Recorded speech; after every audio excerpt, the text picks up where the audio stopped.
A chilly Christmas Eve here in Nashville. Temperature in the low 40s, cloudy. It's rained the last couple of days. Field in good shape. Rain in the forecast later today. So let's go to the field. Say hi to Laura Okmin. Hi, Chris. Sean McVay's message very clear, telling his players, people are talking about how deep we can go into the playoffs. We're not even in the playoffs. Let's handle our business. What he wants to see today from his young team, a mature approach with focus and discipline coming off an emotional win. Mike Mularkey, full of emotion, saying this is a playoff game for us. We need to win. Enough talking about it. Let's go do it. Chris and Daryl. Thanks, Laura. Rams' second youngest team in the NFL with the 31-year-old head coach, Sean McVay, the youngest. Titans won the toss, deferred. Ryan Succop. The boot, Pharoh Cooper, the Pro Bowler, in the end zone, is bringing it out. And Cooper brought down across the Ram 10-yard line. A big special teams play by Nate Palmer to put the Ram offense in a hole to start. An offensive line that is the only line that has started the same 5 players throughout the season, and paving the way for Todd Gurley with 17 touchdowns to lead the NFL. And Todd is coming off a great game last week, but I think it's going to be interesting to see how the Rams start out this game. And I think because of some of the things going on with the Titans defensively, it may be more about throwing football early, getting Todd Gurley his touches in the passing game, and then coming back to the run.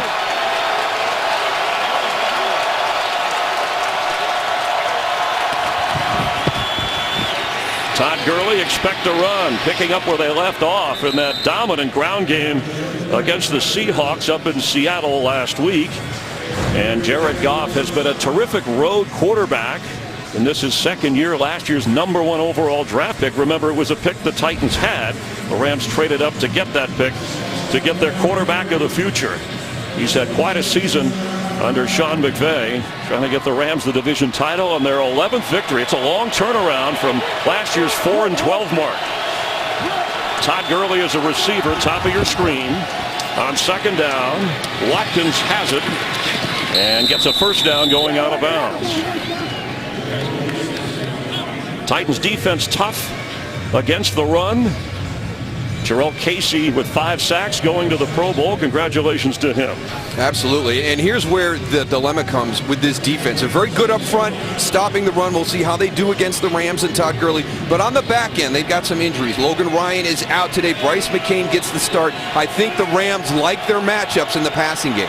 After an 11-yard pickup, first down, Goff from the Rams.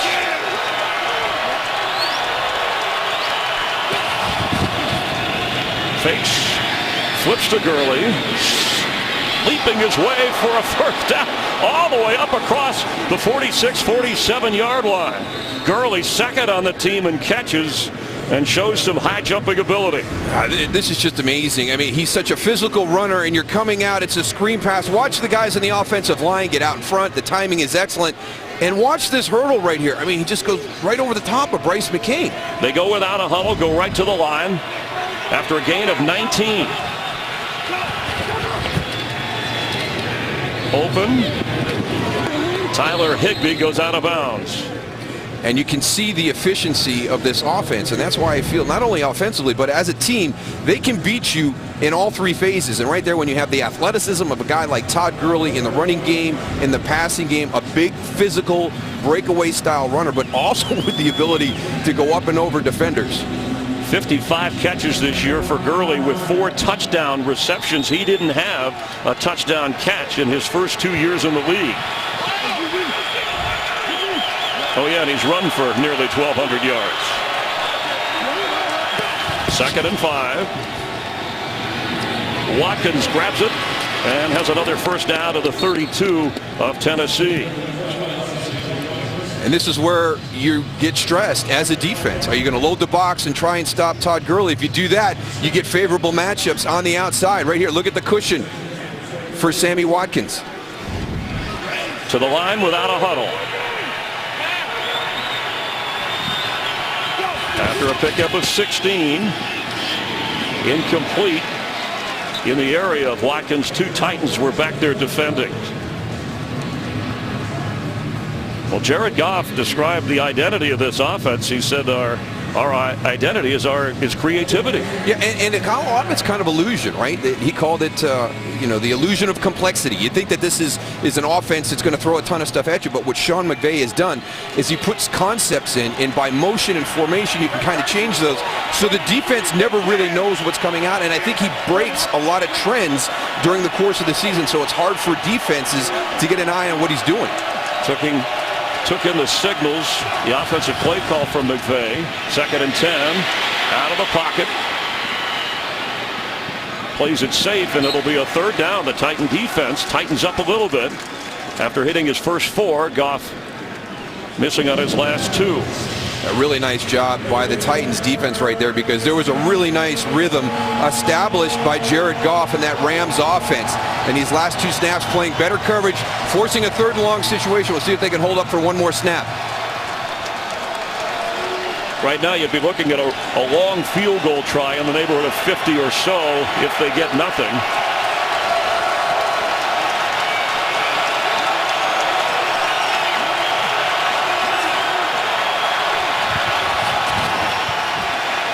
On 3rd down,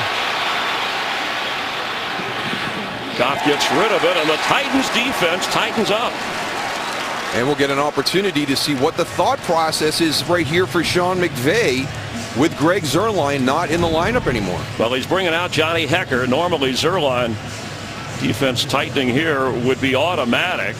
Zuerlein, who went to the Pro Bowl and then had to have back surgery, out for the remainder of the year, leads the NFL in scoring. Sam Ficken, who's never kicked in a game, has been added.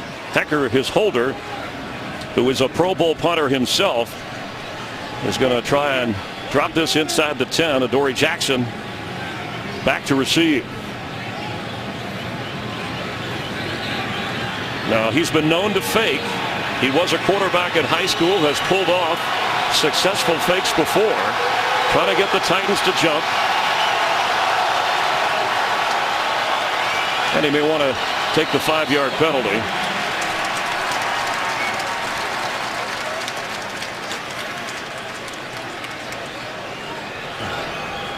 Delay of game offense. The penalty is declined. 4th down. Well, John Fossil staying true to what he believed the range of Sam Ficken would be. He said end of half, end of game, where we don't have anything going to happen after that play. 55, 56. In game, 52, 53. We may feel a little bit comfortable. That's right on that cusp right there. This would be a 51, 50. So still not confident to pull the trigger right there. It is a fake after they faked a fake in the air and knocked away incomplete. Michael Thomas, the target, Curtis Riley, was back there. The Rams. That's not fake news. That's a double fake punt, and it didn't work. The Titans will take over.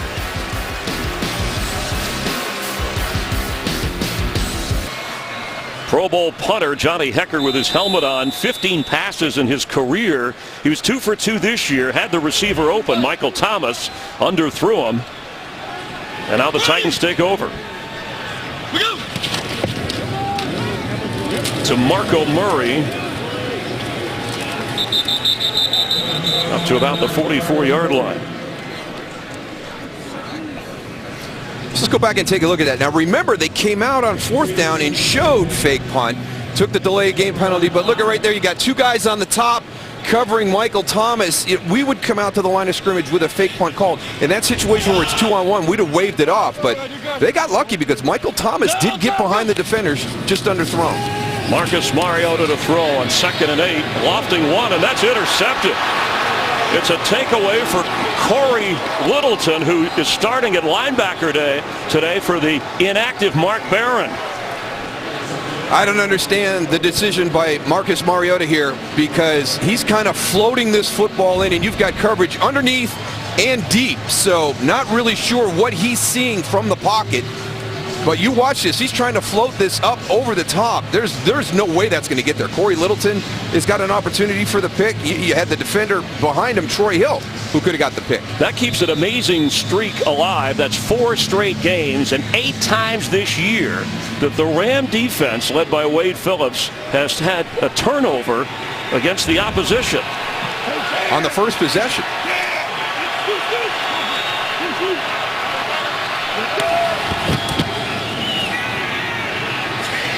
Into a crowd. Todd Gurley weaves through that crowd and gets a first down. I don't know if that's the way that screen was supposed to be set up. It looked like didn't come away very clean.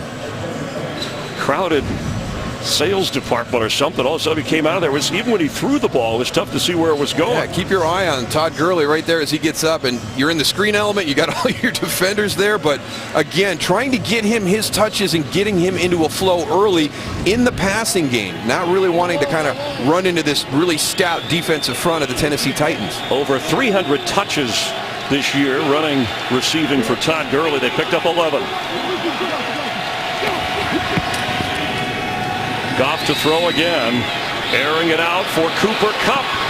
1 foot, the other one. Yes, says the official, and this will be looked at a bit more closely. I tell you, this is tremendous work by Cooper Kupp on the sideline. The Rams hurrying to the line of scrimmage. Titans trying to get personnel on the field.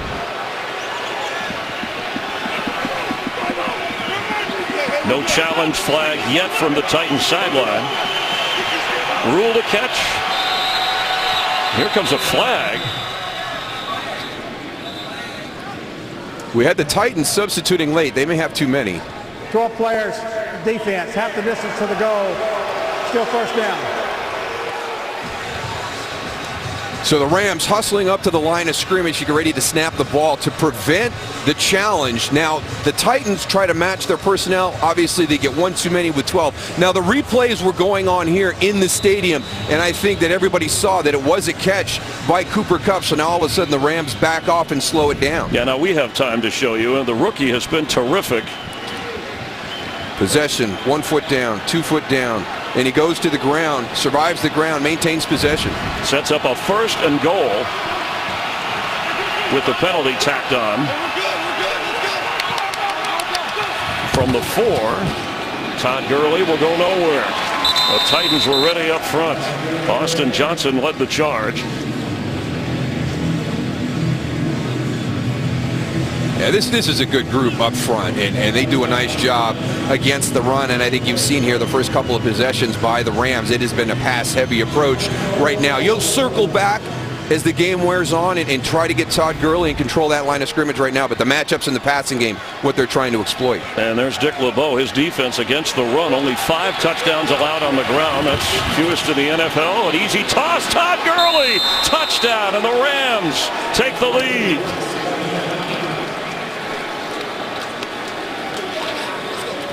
His 18th touchdown this season, 25th touchdown pass for Jared Goff. Todd Gurley breaks formation actually out here in the bunch, and it's heavy traffic. Jonathan Cyprien can't get there, and it's one of the things that I think defensive coordinators are going to have to take a look at in the offseason. All these bunch formations down on the goal line, playing man coverage. The design prohibits the defender from getting there to cover. And here is Sam Ficken with Greg Zuerlein, the Pro Bowler, out with the back injury. Ficken, his first NFL game, and he misses the extra point. He's never kicked in a regular season game, just preseason, signed this week. Goff gets the Rams in the end zone. They've led 65% of the games this year. That's most in the NFL, but it's only 6-0. Most Valuable Player Award candidate Todd Gurley with a touchdown catch, and you see he runs, he catches, he blocks, he does not wear down. After the Cooper Kupp 34-yard gainer set him up, but it was all allowed because the Rams defense with an interception of Mariota. Ficken, who missed the extra point, kicks this to the goal out of Dory Jackson for the Titans, and he's up across the 31-yard line. Mariota, that pick a moment ago, Darrell, his 15th of the season. That's the most in this his 3rd year. Yeah, and that's one of the questions that some of the people have. We're waiting for Tennessee to take that next step, and one of the areas that Marcus Mariota has taken a step back is his protection of the football. You can see right there he starts to trend down, and then this year it's just spiked up, and it's such a huge thing. Possessions are so valuable. You can't make those mistakes like he made on that last throw. has battled a hamstring from week 5, a knee on an awkward slide in week 14. He missed the game at Miami when they lost.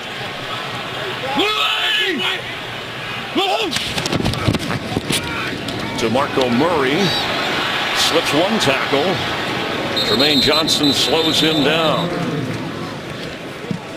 Taylor Lewan going to the Pro Bowl for the second time, the left tackle for the Titans. Delaney Walker, the tight end, leads them in catches, one of 5 tight ends who lead their team in receptions this season. And it's going to be critical for them to have success running the football. And this is really almost the same personnel that they had last year. You find out, talking to Mike Mularkey, they're missing Anthony Fasano a little bit more than they thought. It's a strong side running team, and they're struggling to run to that tight end side. They're not getting the end of line blocked. Keep it there, keep it there. Hurry back. DeMarco Murray up near the 45. Fasano, the former tight end, and Luke Stocker has been added, the former Tampa Bay Buccaneer, to help in that area. And the team's been better at home. Not only their quarterback, they've won 9 of their last 10 home games overall. Now facing a 3rd down and 6 from their own 35-yard line. Ram defense led by Pro Bowler Aaron Donald up front.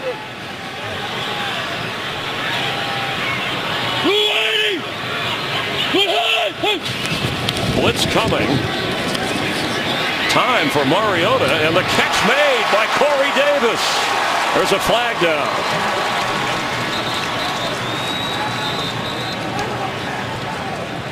It's at the line of scrimmage. Looks like it's going to be neutral zone, offsides against the defense. Offside, number 94, defense. Penalty is declined. 1st down. The call on Robert Quinn, the catch by the rookie at Western Michigan, and Davis to the sideline in pain. Well, great job here, because you're bringing lots of people to that left side. They do a really nice job in protection. DeMarco Murray stepping up, stoning the blitzers. They get everything clean. Marcus Mariota does a really good job of staying comfortable in the pocket. It started to collapse a little bit. You could have panicked there, and he hung in there and made a nice throw. To the Ram 47. Mariota on 1st down and completes inside the 35. Jonnu Smith, rookie from Florida International. That's back-to-back plays. Really good pocket presence by Marcus Mariota, because it's getting to that edge. It's just starting to collapse a little bit. You know how good this Rams front is at getting after the quarterback, but watch the poise he has here in the pocket. 1st down spotted at the 34. Jonnu Smith with that catch. And on 1st down, it's back to DeMarco Murray. A strong looking run inside the 25 of the Rams. Murray averaging only 3.5 yards a carry, but he's the lead back. His pass protection is better, and then Derrick Henry shares the ground game load for this Titans team. Yeah, and maybe you don't want to block at the point of attack, so just pull and get a block by Jonnu Smith right there. That's how you can take care of the end of the line. DeMarco Murray bounces outside. Good job by the wide receivers down the field. If you're going to have success running the football, you got to have those wide receivers on the outside working in the secondary. Henry checks in at running back. Derrick Henry banging his way for a 1st down. And if the Titans can do this all day, Darryl, they're going to be very happy if they can churn it out on the ground against this Ram defense. 2 reasons. Number 1, you keep Jared Goff and Todd Gurley in that offense on the sideline watching as Mike Mularkey watches his offense start to come to life here. But the Rams, if there's one area they've struggled in defensively, it's stopping the run. Now, they've only had one 100-yard rusher this year, but they've given up a lot of yards, a lot of big chunk plays against them in the running game. DeMarco Murray and Corey Davis return to the field. Mariota on 1st down overthrows in the end zone. It was Jonnu Smith the target. Back there in the coverage, Connor Barwin in the red zone, and they just did get there a moment ago. No interceptions despite the high pick count of this year, when he gets inside the 20, very careful, very productive. But an area they've dropped off. They were the best in the NFL last season, red zone touchdown percentage. They're only 8th this year, and that's a lot of points that they're leaving on the table. He has 5 rushing touchdowns, but again, those injuries have affected the read zone and him running. A quick flip, catch made, Eric Decker. Titans with a 1st and goal from the 5 of the Rams.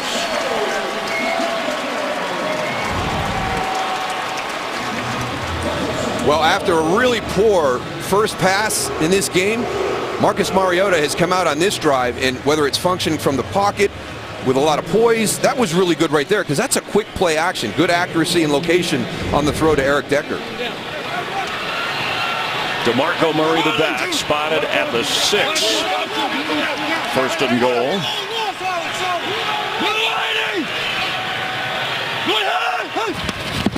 Mariota throws. Eric Decker spins. Looks like the ball might have come out at the end. They're going to rule him down, it appears. Troy Hill was on the loose football. Let's take a look.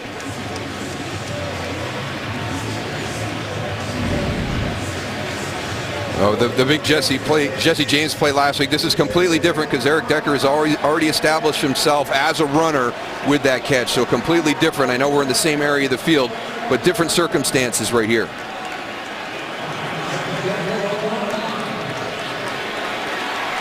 Was his knee down? Looks like the Titans will bring in Derrick Henry. There's a challenge flag from the Rams sideline and Sean McVay. I don't know if the knee was down. I have to take another look as Decker extended to try and get the ball across the goal line.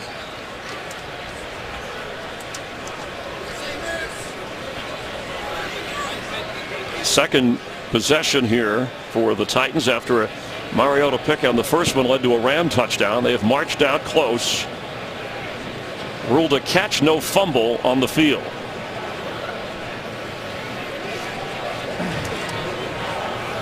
Los Angeles is challenging the ruling on the field of a completed pass and the runner being down by contact. Now Sean McVay has hit on 3 out of 5 of his challenges, and there was a clear recovery by the Rams. We have Dean Blandino, Daryl, watching with us, our rules analyst, who did this in the NFL office last year. We'll be taking a closer look. And Dean, what do you see as we watch this? Yeah, there's 2 parts to this challenge. First, it has to be a fumble, and then there has to be a clear recovery. Means we have to see who actually recovers the football, not a player coming out of the pile with it. It's very close as to whether this fumble. Looks like his chest midsection is the first body part to hit. He is contacted by a defender. I don't see enough to change this at this point. It looks like, well, there's a few of the Rams with their arms all over it, and a Titan comes back in as well. And again, it's like Dean said, it's not who comes out of the pile. So I think it looked like Johnny Johnson or Corey Littleton was going to get a clear recovery right there. But watch the Titan player come in right here. There's going to be one of your big offensive linemen. Here's the call. The play, the ruling on the field is confirmed. The runner was down by contact. Los Angeles is charged with their first timeout. Dean, did you want to add anything? Because there wasn't enough, as you said, to overturn it.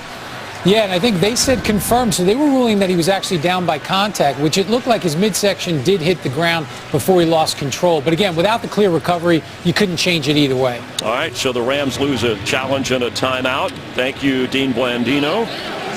Derrick Henry is the running back now on 2nd and goal. They get a little bit closer, an extra lineman in for the Titans.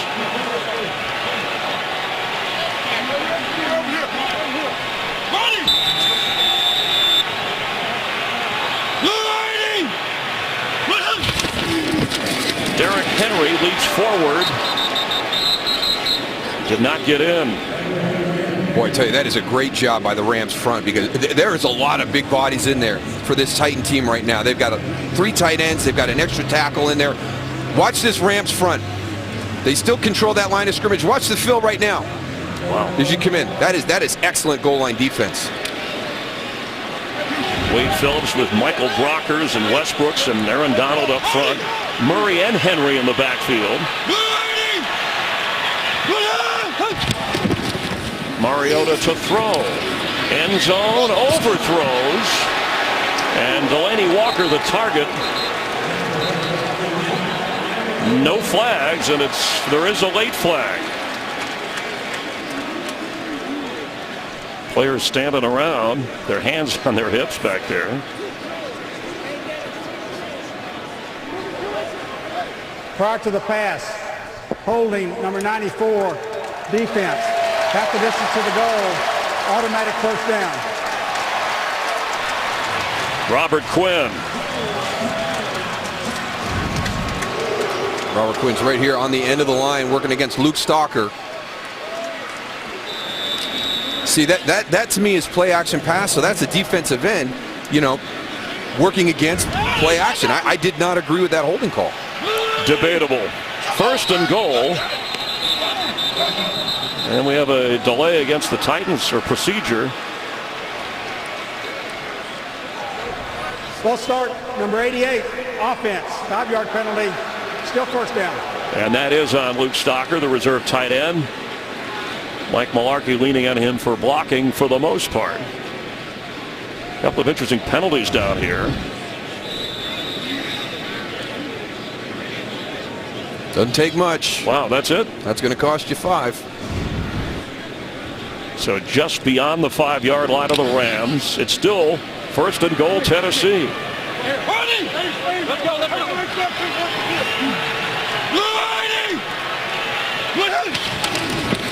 Fakes to Henry. Mariota gets sacked. Corey Littleton, who had the interception, also gets a sack. 58, there he is. You can see he's got his eyes. Times it up really well. Gets in clean. Coming right through the A gap. I mean, that's unacceptable. I mean, you got a linebacker running right between your guard center gap. Shortest distance to the quarterback. A loss of 6. Second and goal now, backed up at the 11-yard line.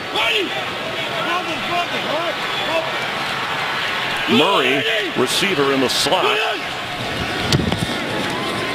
Mariota throws. Catch made. Corey Davis brought down at the 8. It'll be third down and goal. And again, we talked about the drop from last year to this year by this Titans offense when they've gotten into the red zone. One of the biggest things that derails red zone offenses, obviously penalties. And to get down there and to have these penalties pushing Mike Mularkey's group back. And the other, we talked about the running game. They've really struggled to run the ball, taking that next step this year. Those are 2 key components. And a healthy Mariota. Again, that's not an excuse. It's the reality. It would often be running down here, at least given the illusion of a read option run or a pitch.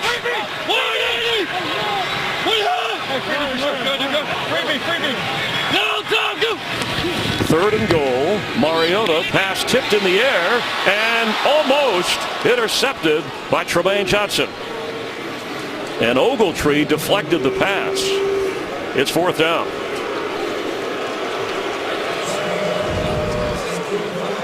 Here's Alec Ogletree right here. He's going to get in the passing lane, read the eyes of Marcus Mariota right there.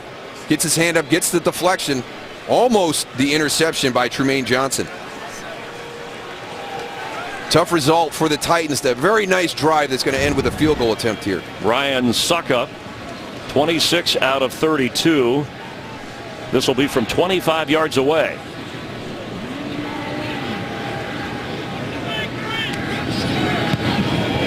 And that kick, adventurous, but made it through. Not a lot of wind. Titans are on the board, but Wade Phillips' defense, they give up a lot of yards, but a big sack kept the Titans out of the end zone. Mariota found a rhythm. Some penalties hurt the Ram defense locked in, and they had to settle for 3. Kicking off now to Pharoh Cooper. There's only been 3 kickoff returns for touchdowns this entire NFL season, and he has one of them. It was 103 against Jacksonville, 103-yard return. That's why he's going to the Pro Bowl, one of the reasons. Although the Titans did a good job on the opening kick, he was stopped at the 10. Cooper hit hard across the 21-yard line. Laura. Quick update weather-wise. We came in here thinking the rain was going to hold off till late in the afternoon. It came early. It's been a constant mist. light, but just enough to get the ball in the field a little bit slick. Also, I talked to quarterbacks and kickers this morning. Everyone was saying at least the wind is down. That's picking up a little bit too, just about 10, 11 miles per hour, but definitely a little bit different than what everyone anticipated. Thank you. Yeah, it was cold and damp. You first stand out there, you go, this isn't bad. And then a few minutes later, in fact, Jared Goff ran by me in pregame warm-up, said, hey, great weather, isn't it? California kid, handing off. And the Titans smother Todd Gurley. That's only the third run attempt, as the Rams have tried 10, make it 11 passes if you include that fake punt. Yeah, but this reminds me of when we would play the Philadelphia Eagles back in the early 90s. And we were a good running team, but that Philadelphia defense was so tough up front. And we would come into the game, and it would be heavy pass in the first half, kind of adding the run right there late second quarter. And you wanted to lean on that running game in the second half. We'll see if they follow that same agenda. When you say we, you're referring to your Cowboy teams. I was junior announcer at the time. No, you were the left guard. You did, heck of a job. Heck of a job. I was watching. I was observing. Goff's throw, and Robert Woods right at the first down marker goes out of bounds.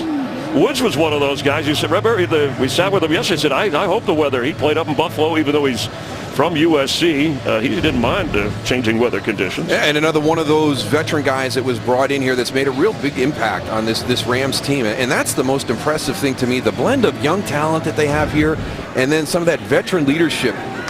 Andrew Whitworth, Connor Barwin. First quarter winding down, and the Rams will take the opening quarter on a touchdown pass from Goff to Gurley. Titans get a field goal at the end of one. Playoffs in the balance. Rams lead the Titans 6-3 on Fox.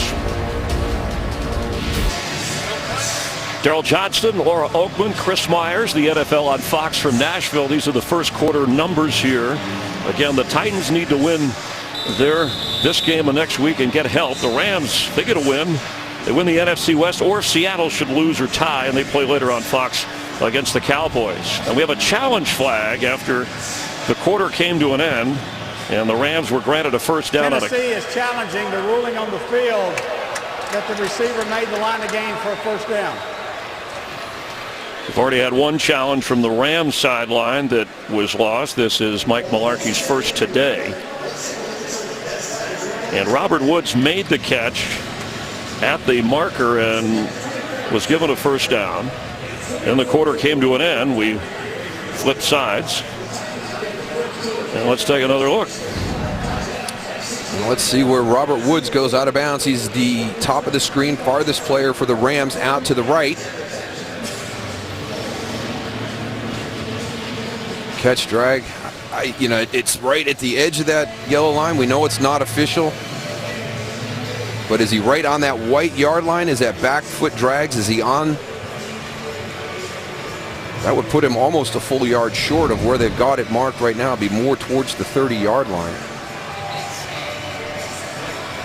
Mike Mularkey 0 for 3 challenges this year. Sean McVay with his quarterback. That would change things from a 1st and 10 at the 31 to a second down. Okay, let's keep our eyes on that 30-yard line as he works towards the sideline and see if the toe drag, the foot that he does the toe drag on, is the one we're going to mark. It kind of looks like it's in between the 30 and the 31-yard line, so they've got it beyond the 31 right now. And I the think furthest foot is, so as he's dragging, he gets possession, but he gets to that first foot, so it's a little bit short. So you can kind of see that it's going to be a little bit short. See if Dean Blandino, Daryl, is watching as you just described. Dean, what do you see? Yeah, two things. I think we got a catch here. He does have control. He does drag that second foot, but as you guys are talking about, it's the spot.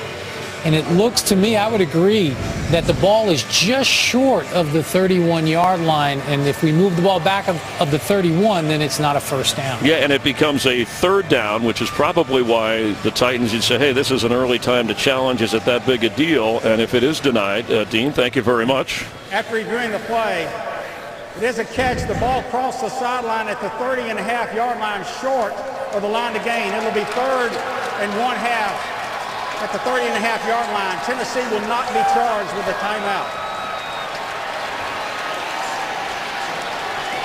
1 out of 4 now on challenges for Malarkey.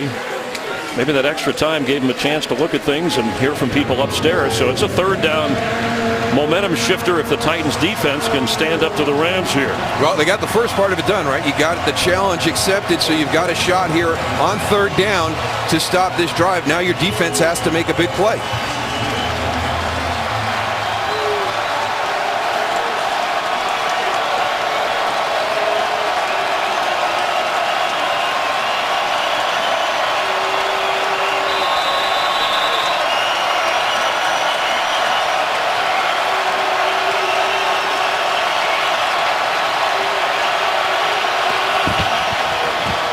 Todd Gurley gets the first down. Tavon Austin was in motion, creating a little traffic back there. Absolutely, and that little jet sweep that the defense has to see pre-snap, you have to respect that. So your guy on the end of the line has to kind of play that soft play like a zone read type style. So that allows a little bit of softness in that interior, and that's what Todd Gurley was able to find the distance for the first down.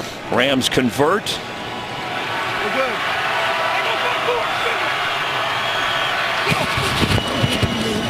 Todd Gurley up across the 36. The Rams came into this game averaging just over 31 points a game, league best, along with the Philadelphia Eagles. And when you think about where that offense was last year, when they were averaging just 14 points a game, that's the worst in the NFL. So they go to the top, and if this holds up through this game and next week, Daryl, it's the greatest turnaround in the history of the NFL since they've been keeping in 1 year offensive rankings and point production. It's amazing what Sean McVay has done with this offense, and now they're really starting to hit their stride. They're finding out what it is that they do best in the run game and the pass game, and they're actually simplifying their plans from week to week.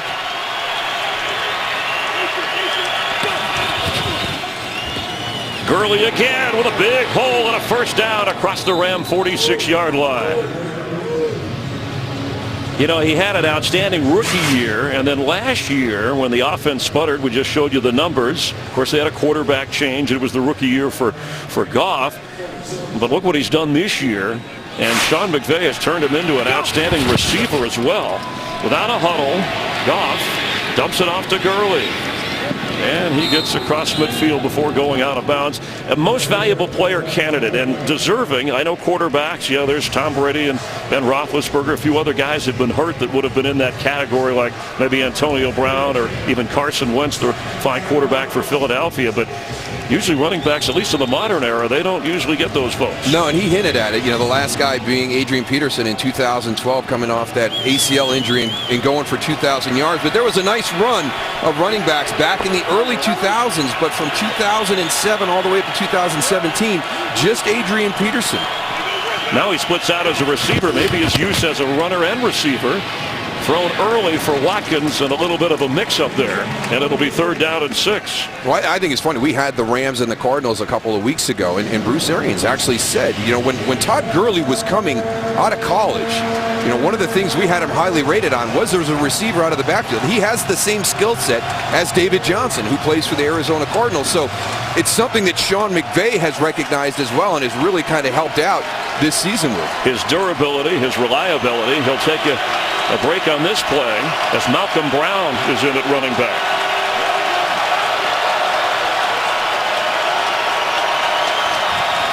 Jared Goff open. Nice catch. Woods reaching back to get it, and it's a first down. Really good job by Jared Goff in the pocket because he's waiting for Cooper Kupp. It's kind of a delayed route, and Cooper Kupp doesn't break free and give him the separation, and he's able to hold on to that and find Robert Woods. Look at the Rams rush to the line again without a huddle. The official slows him down a bit after a first down at the 40 of Tennessee. Pressure coming. Goff just gets rid of it, and Woods doesn't hold it. 2 Titans were there, including Adoree Jackson. Yeah, I think one of the things that this offense does well is they challenge the defenses with the different styles of tempo. You know, sometimes it's just quick after a play and they come right to the line of scrimmage. Sometimes they'll huddle up and they'll break and they'll come right up to the ball, and they don't allow you time to get set or to disguise any type of your defensive coverages in the secondary. So it's a big challenge because they're going to come at you with a number of different styles of tempo changes during the course of the game. Second down 10. This high-scoring offense. Titans have kept him to just 6 points so far. Touchdown and a missed extra point. It's Gurley straight ahead, powering his way to the 33. He's going to the Pro Bowl and coming off his best game of the year when he ran for 158 yards against Seattle and had 4 touchdowns in that convincing win against the Seahawks. Yeah, but one of the guys who's not going to the Pro Bowl, and a lot of people are wondering why, is Roger Saffold right there, the left guard, and he does a good job here. He's going to pull and get a nice kick-out block, little inside trap right here. And Roger Saffold is finally getting an opportunity to play one position in the offensive line. He was kind of one of those utility guys that could play all over the front 5, and they finally got him situated, and he's doing well. 3rd and 3. Is this 4-down territory given the place kicker situation? Goff. Wow. Catch reaching back. Tyler Higbee. Look at that. Wow, this is your tight end split all the way out to the left, and watch, it's one of those back shoulder fade type throws. You're even right there. Look at that. He catches the back end of the ball going away from him. That's an excellent catch.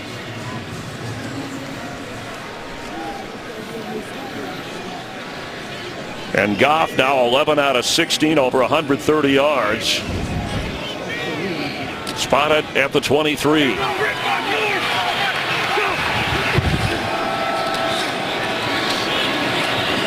Another catch by Gurley. He's got a first down inside the 10.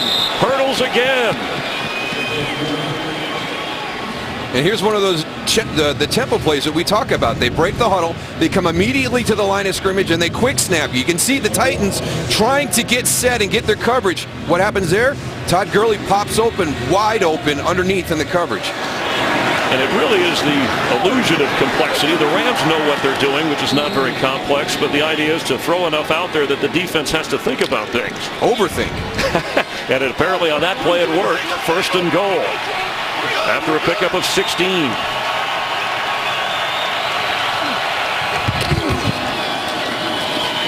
Gurley straight ahead. He's run for over 50 yards. Or excuse me, he's caught 5 passes for over 50 yards. Gurley has run for over 30 yards today and has that touchdown catch.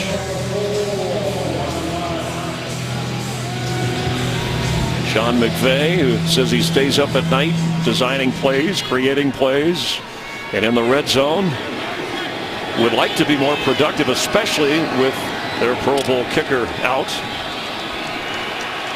Yeah, that's a great point, Chris. Yeah, they're going to need to improve in that area right there with Zuerlein out. Todd Gurley runs into a wall. This Titan defense against the run. 3rd best in the league, and Jarrell Casey making a big play there. This is a really good front against the run. And Jarrell Casey, Sylvester Williams, Austin Johnson, all across Wesley Woodyard and Avery Williamson, the linebackers. Dick LeBeau's group is really stout against the run. The 80-year-old defensive coordinator.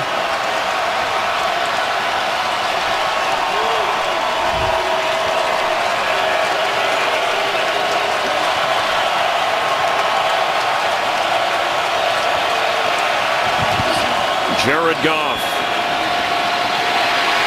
Ball comes out of his hands, and the Rams are on it. An alert play by Andrew Whitworth after Kevin Byard knocked it out. 4th down.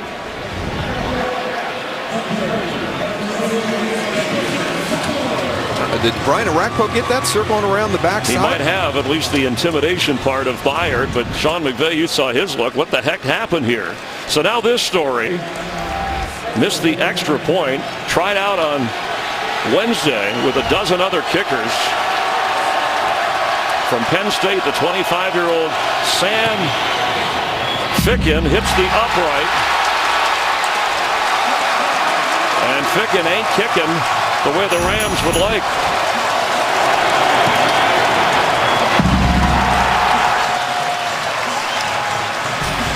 Titans defense keeps the Rams out of the end zone. A tough start for Sam Ficken in his NFL debut here, missing on the field goal attempt, although getting closer, did hit the upright.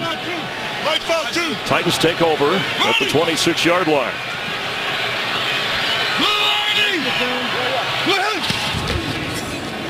Derrick Henry. Let's go back because although it was a tough miss, teammates standing up, Hekker for Ficken after the loss, and some heckling going on from the opposition. Yeah, you can see the disappointment right there, the frustration. But watch right here as Jarrell Casey comes in. You can see 99 right there. He wants to shake the hand of the kicker. You know, Sam Ficken just missed. Johnny Hekker, look at, there's your holder, the punter, coming in going after Jarrell Casey, big Pro Bowl defensive lineman.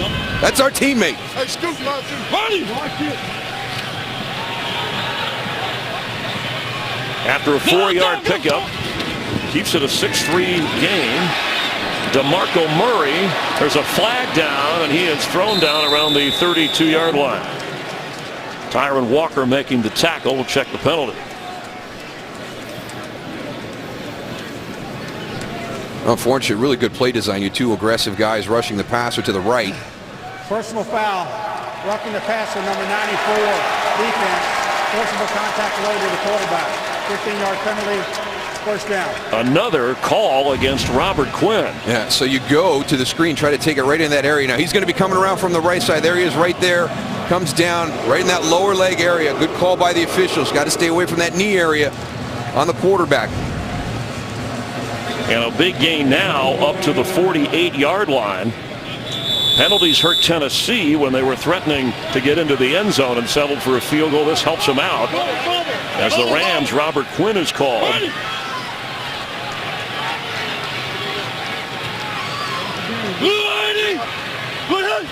On first down, Mariota. Catch made. Delaney Walker, his first grab of the game. The veteran tight end who has been the go-to target for Mariota, who is now 7 out of 10. He does have that early interception. Yeah, but has played really well. I mean, that was his first pass attempt of the game, and just a bad decision and a bad throw. Just tried to float something out there. But since that time, he's played very well from the pocket. And Mariota said this week, you know, that road trip where they lost to teams like Arizona and San Francisco, we messed up. Our playoffs start now. Was very clear about that message. As Murray gets inside the 45-yard line, a lot on his shoulders with the expectations of where this team, when they got off to such a good start.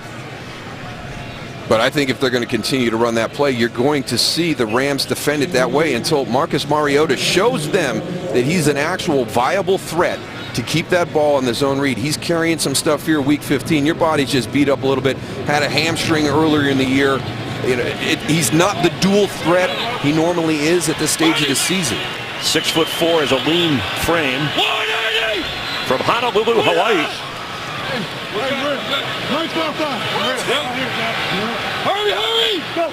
On 3rd and 2 to throw. Batted away and incomplete. Ogletree, his second batted pass of this game. Well, they missed a big 3rd down late last week against San Francisco that kind of cost them the opportunity to run some time off the clock. They ran the ball that time. This time, they're going to throw the ball on 3rd and 2. And again, Alec Ogletree coming in, you're trying to slip the running back out, and he's got a clear path to the quarterback and elevates in the throwing lane. Now this could be a fake situation for the Titans in a battle of the Pro Bowl punters with Johnny Hekker and Brett Kern. This is the first punt of the game. We had a fake punt as Kern hangs this for Pharoh Cooper at the 10-yard line. Rams with a 6-3 lead. They've been leaning on MVP candidate Todd Gurley. We'll see more of him in just a moment.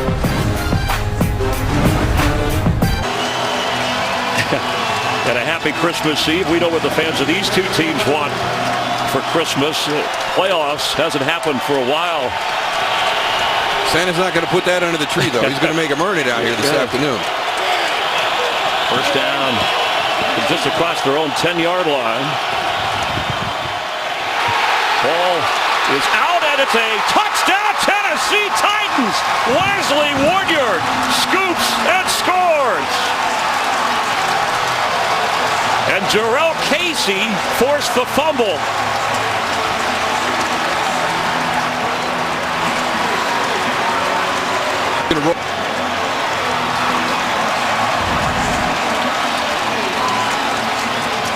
Here's Wesley Woodyard on the outside. It's the hit right there. by Jurrell Casey. I mean, he just comes scot-free as Jared Goff is going back to make the handoff. It looked like Jamon Brown went the wrong way. So you're down tight, and it looked like he stepped to the left when the play was moving to the right, and he turned Jurrell Casey loose. To add the extra point after an exclamation point on defense by Tennessee. Ryan Succop delivers. He hit a field goal earlier. And here in the second quarter on the Titans takeaway, they have a 4-point lead.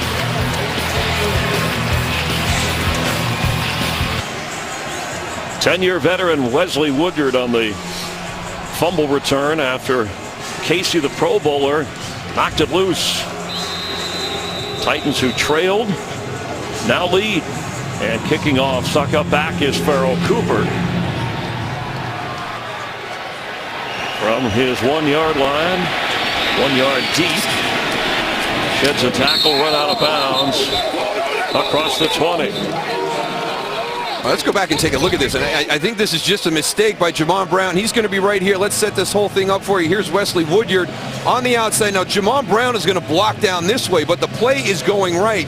When he does that, that frees up Jurrell Casey right to the football, and then Wesley Woodyard is going to come in and scoop and score. So just by going the wrong way, right there you can see, you got to know, you got 99, you got the best guy in the front, and it's unfortunate because they had the perfect play called. The Titans were blitzing from the left. They were running right, but Jamon Brown went the wrong way. That was a 7th fumble, the 3rd lost fumble by Jared Goff. He hardly had a chance, and now the Titans smother Gurley at the 20. And this will be a huge drive for the Rams right here, or the huge response, because you're on the road. You just brought the stadium back into it. You just got this defense pumped up. How do you respond right now in this situation? Titans have played much better football at home, and they're glad to be home after the trip out west. Loss of 1.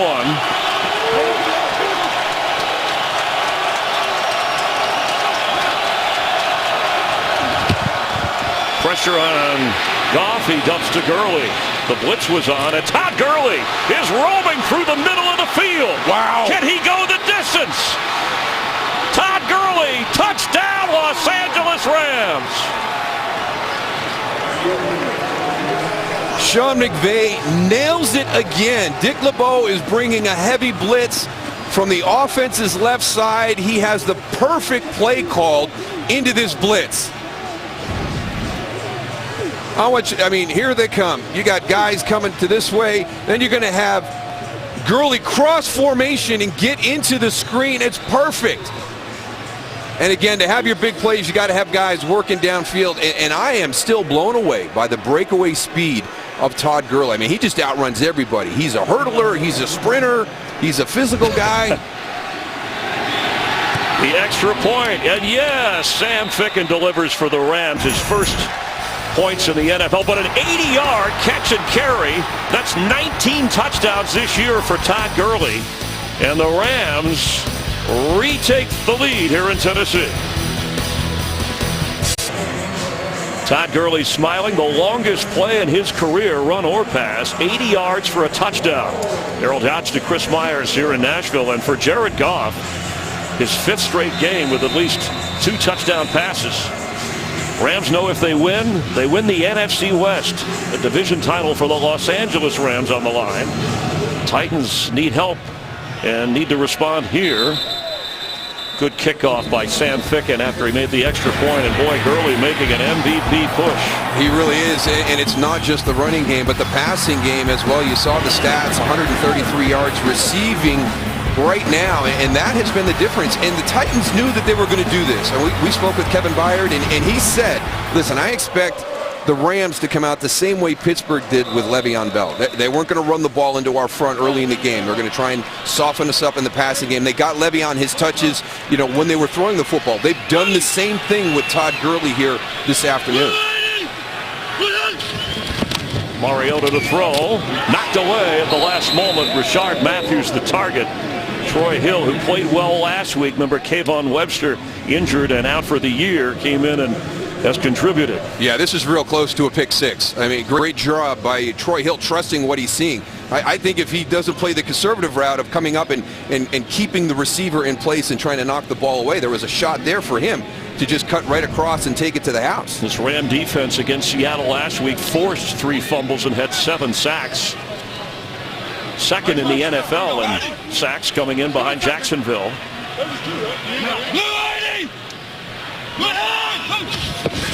Blitzing on 2nd and 10. Derrick Henry with a big hole. Let's get a game break and check in with Carissa Thompson. Thanks, Chris. We head to Carolina after a Bucs field goal. Damiere Byrd returns the ensuing kickoff 103 yards for the score. Carolina, of course, clinches a playoff spot with a win today. Panthers leading this one 12-6. Chris Darrell and more. Thank you. As Darrell pointed out, so the 4th kickoff return for a touchdown. The Panthers, they get a playoff spot with a winner tie against Tampa Bay. We'll also watch that Atlanta-New Orleans game. After a 10-yard run from Henry, DeMarco Murray is in. 35-yard line of the Titans. Murray stops short at the 39-yard line. And isn't it so funny how we're watching the same game, but the different approaches by both of these offenses? You know, the explosive element in that Rams offense, even though it's a screen pass, but the ability to go 80 yards. And we've seen the methodical ball control style of the Titans here on a couple of their drives. 6 carries for DeMarco Murray, 4 for Derrick Henry. Mariota has yet to run. 7 out of 12 in the passing department.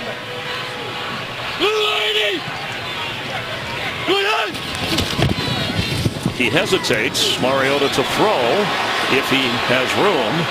And on the move, he's going to keep it and get a first down all the way in Ram territory. I tell you, for a guy who might be carrying a few injuries right now, and there's some concern about exposing him to hits in some of these quarterback runs, he looked really good right there in this play. It was well done. He hangs in the pocket as long as he can. The pressure from Quinn from his left gets outside of that, but does a great job here on the sideline finding that first down marker. Mariota on the ground averages 5 yards a carry. He picked up 14 and spotted at the Ram 48. First down, Titans.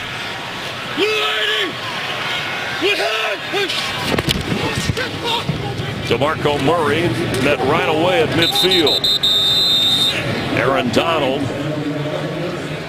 who might be, when they asked Wade Phillips about is he the defensive player of the year, Wade, you know, that sense of humor, chuckled, said he could be the MVP. Of course, you got Gurley on the other side. Yeah, right. One of the two. I mean, he's unblockable inside sometimes. I mean, it's amazing to watch what he does on film. We've reached the 2-minute warning. Rams with a 3-point lead. The Titans are on the move. Christmas Eve, the NFL on Fox from Nashville.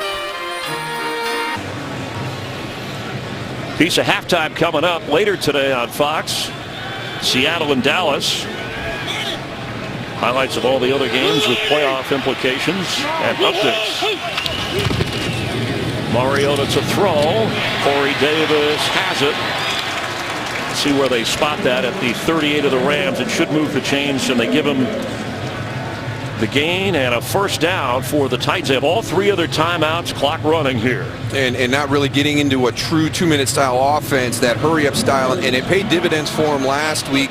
End of first half, start of second half, kind of a shot in the arm. The offense was much more efficient. But we'll get into the dilemma that Mike Mularkey has, as a lot of people want them to go more in that 2-minute hurry-up style. I know Rashard Matthews spoke up this week and said, hey, we're best in that. Mariota, we like him calling the plays in that. Blitz is on. Mariota gets rid of it. A catch made. Delaney Walker. He's got a first down and gets out of bounds to stop the clock. I've been very impressed with Marcus Mariota in the pocket today, and really it's the poise, because we all know what this Rams front is capable of from pressuring the quarterback. And there is Delaney Walker, a little chip coming across the field. The pocket's kind of breaking down. It's a touch throw on the move, and it's great location by Marcus Mariota. Pick up a 15. DeMarco Murray trying to find some running room and eventually brought down. See if the Titans decide to use a timeout or not as the clock runs. Plenty of time here. No need to panic. You're almost to the 20-yard line. You're just inside a minute to play. So it's a good pace right here that Mike Mularkey has. Yeah, and he'd like to make sure, other than scoring, that the Rams don't have any time before the half. Titans are to receive the second half kickoff. Ball is fluttered, knocked out of the arms of Mariota. And there's no whistle. So you got to get on the football. A live football. And looked like Mariota came up with it after 3 other players had a shot at it. And now there's a whistle. It's like a member of the Titans offensive line slow to get up. It's Taylor Lewan. Let's see on this throw. There's the play action right there. First charge timeout, Tennessee. The hand. Early on the field, the ball was fumbled by the quarterback. He was the player who recovered the fumble and is therefore eligible to advance the ball. It's third down. And Aaron Donald caused that fumble here, but Mariota fought through a couple of Rams and his own teammates to get back to that ball. Yeah, Taylor Lewan was the first to recognize that the whistle had not been blown. He had an opportunity to get on and recover the football. There's the hit right there by Aaron Donald. So you can see it is not, the hand is not moving forward. It's not an incomplete pass. It is a fumble. And we talked about it. There was no whistle blown right. And there's Taylor Lewan. He's got the first shot at it, but he misses it. They used a timeout. They ended up gaining a yard on that play in the range of place kicker Ryan Succop with 2 timeouts and 33 seconds. Now it's third down and 7. And we'll get back to that hurry-up style. You know, the big concern for Mike Mularkey is we have to be able to run the football against the Rams. If we're going to win, we've got to be able to run the football. When they get into their hurry-up personnel, they don't really run the ball effectively from that, and he doesn't feel comfortable hurrying up with the heavier personnel group. So he's kind of caught in a dilemma right now with this whole hurry-up and run game success situation. Look it on! Hey, load it, 5-2, load it!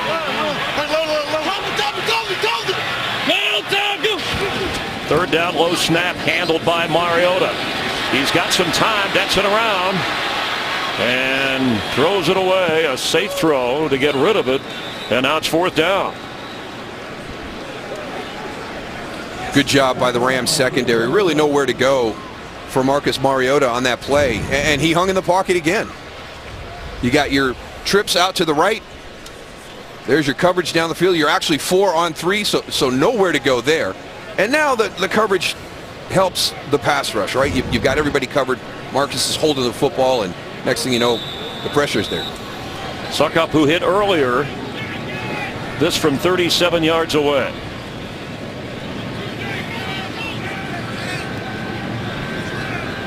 He was good from 25. This one ties the game. And now this message from Duracell and Lowe's.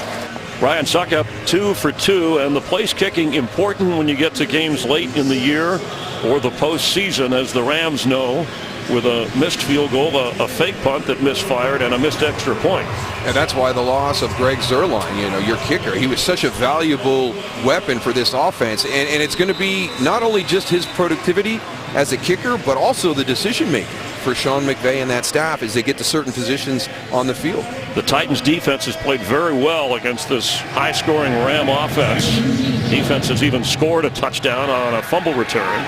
Cooper lets that go. He has to down it. It's still a live ball, and it'll come out to the 25-yard line. 19 seconds and 2 timeouts for the Rams. And that's why I like the pace of what Mike Mularkey was doing with that offense on that last scoring drive. You made the great point, Chris. Hey, you know, you need points here, but the last thing you want to do is give Jared Goff in this offense 40 seconds to move back down into range. Now, they don't have Greg Zuerlein. We just talked about that. But, you know, we just saw how explosive this offense can be. With a short screen pass, it turns into an 80-yard touchdown. Yeah, the Titans, they won 6 of 7 games beginning in week 6. They lost the last 2 out west, but the defense allowed only 1 touchdown and 10 field goals. And the defense has hung tough with the Rams, and that's why this game is tied. Rams will be kicking off to Tennessee to start the second half. Let's take a look at some fun from Week 15 with Sounds from the Field, brought to you by Walmart.com, now offering free 2-day shipping. Hey, big time job now, huh? All right, fellas, let's go to work.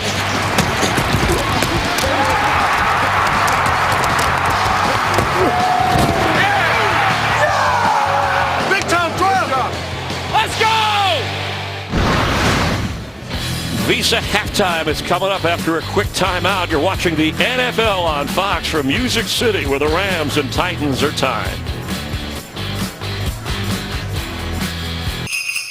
Hey, Merry Christmas from Nashville, Tennessee.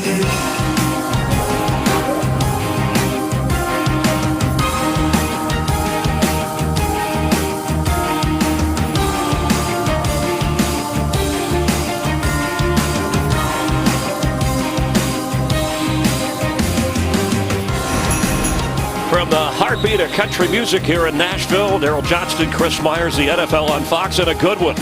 Teams battling for playoff spots. Still chance at the division for Tennessee. The Rams know if they win the NFC West. And what a show Todd Gurley has put on in the first half. And this Tennessee Titan defense has hung in there with the high-scoring Rams. Yeah, and I don't think you want to overreact to that passing number if you're Dick LeBeau and that Titan defense, because you take away that 80-yard screen pass. It's a pretty good plan that you've got in place. So if you start to remove somebody from your front, to stop that run and put it in the back, you're going to leave yourself exposed. And that's the problem when you play the Rams. They can beat you running the football. They can beat you throwing the football. So you add somebody down into that box, we'll have to wait and see what their reaction is. Dory Jackson on the Sam Ficken kickoff. And he gets up to the 30 and falls forward at the 31-yard line, where the Titans will take over. And an early Merry Christmas to you, and in the festive spirit, Daryl. I love it. That's great. By the way, the Titans this game kind of going the way they'd like. Little time of possession edge, low-scoring game, striking distance. They're playing at home against a high-powered team, and it's anybody's game. Yeah, I think you make a great point. They create the style of game that gives them the best opportunity to win. It's 13-13 at half. You can look at the stats, and they're almost dead even on a lot of the things. So I think here in the second half, you stay with what you were doing in the first half. You just got to stop those big explosive plays that Todd Gurley has made for this Rams offense. And certainly the Ram offense may think a little bit differently with Greg Zuerlein. We've hammered that point home, and it's come to fruition from a standpoint of kicking in his first game, missing an easy field goal, missing an early extra point, then making one. And Sam Ficken, as Sean McVay, he said, I don't change play calling a lot, field position, but now they may be more willing to go for it when they're in a 3rd and short or 4th and 1. Yeah, I think it's going to be an area on the field, because Greg had such great distance and great range as a field goal kicker that's going to be Sean McVay's biggest dilemma is, from the 30 to the 40-yard line, do I think about going for it on 4th if it's a 4th and manageable situation? Especially in a tight game, and Marquis Christian was injured on that kickoff and helped slowly to the Rams sideline. Hope that he's okay. On first down, DeMarco Murray just short of the Tennessee 35-yard line. Mariota 9 out of 15 in the first half. He had the early interception. Let's check in on the field again with Laura Oakman. To the surprise of no one, Mike Mularkey said they are going to stick with the run. He said the biggest thing right now on this drive and every drive is getting into the end zone and then scoring in the end zone. He said we do that by execution from everybody. Defensively, he said what Daryl said, doing a great job except those 2 big plays. Told the defense keep the ball in front of you and make them earn every drive. Thank you, Laura. They're averaging 4 yards a carry today as Derrick Henry fights hard but stops short of the 34-yard line. It'll bring up a 3rd down for Mariota and this Titan offense. Last playoff appearance 2008. Jacksonville playing later today. The Jags holding position. Of course, they'll finish the regular season facing each other, but the Jags, who have a winning season and are in the postseason, want to nail down the AFC South. Mike Mularkey's team needs to win and get some help. Baltimore Ravens winning yesterday kept their wild card hopes in place for Ravens fans. 3rd and 6. Mariota tipped in the air. It's the 3rd time today they've had a batted pass, and it's 4th down. Frustration for the young quarterback. Well, frustration for Marcus Mariota, and also frustration for Delanie Walker, because watching number 82 there, he's going to go down inside. He's open on this route, and that's where Marcus is going with the football, but Michael Brockers gets the deflection. Brett Kern going to the Pro Bowl, closing in on the gross punt average record, one of the longest, if not the longest standing record, held by Sammy Baugh. And Pharoh Cooper, the Pro Bowler, back to receive. Pressure coming. Rams have blocked 5 kicks. It looks like they may have deflected that one. The official noted right away that there was some contact with the football, so that's why there is no roughing call. There is no foul. There's no foul for Rams will take over. Pressure, but they did touch the football, so no penalty. Brett Kern felt the rush of Blake Countess, the special teams stud for the Rams. Mularkey was thinking about challenging, but right away, the official, we saw Walt Anderson, the referee, signaling that that ball was deflected on the rush, which caused a 20-yard punt, sets the Rams up at the 45-yard line of Los Angeles.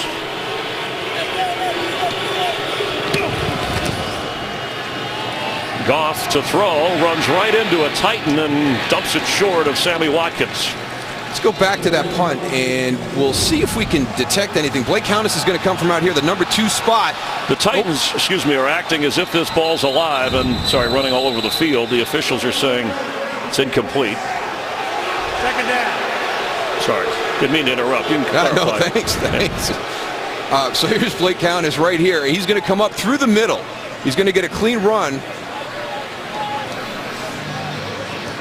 right to Brett Kern, and can you tell? I mean, we've looked at it from a number of different angles. Now they could have called it, but there's Walt Anderson saying it was deflected. The one that we looked at it tight, it actually looked like Brett Kern may have kicked it and the ball hit Blake Countess in the shoulder or the helmet, so that there was contact. But Mike Mularkey went to him right away. We've checked with Dean Blandino. They could challenge that. They could have challenged that prior to that play. If they felt that there was no touching of the football. But all the replays, and our crew was all over it in the break, showing there was no evidence, not enough to overturn anything, so probably a wise suggestion by Mularkey, who did win a challenge earlier, not to go there. Meanwhile, incomplete pass, ruled that way. Titan defenders were hoping for something different. On 2nd and 10 for Goff, the pressure coming. He's throwing for Cooper Kupp, and it's incomplete.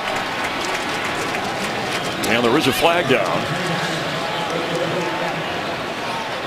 Back. Holding, number 77, offense, 10-yard penalty, still second down.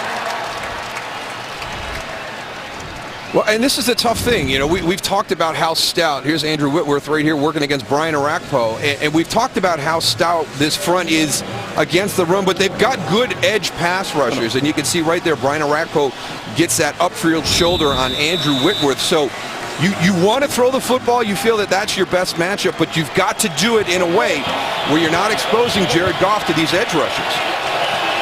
Titans defense making things difficult. Getting a little noisier in here on 2nd and 20.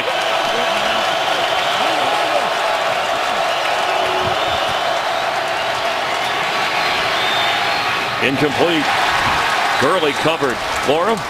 Just want to tell you the conversation I had with Sean McVay at halftime was liking how his defense was looking, saying we want to play, we want to fit our gaps, we want to stop the run. Offensively, right now, he talked about we need to finish drives. So we'll see if they're able to do that. I asked him about Sam Ficken.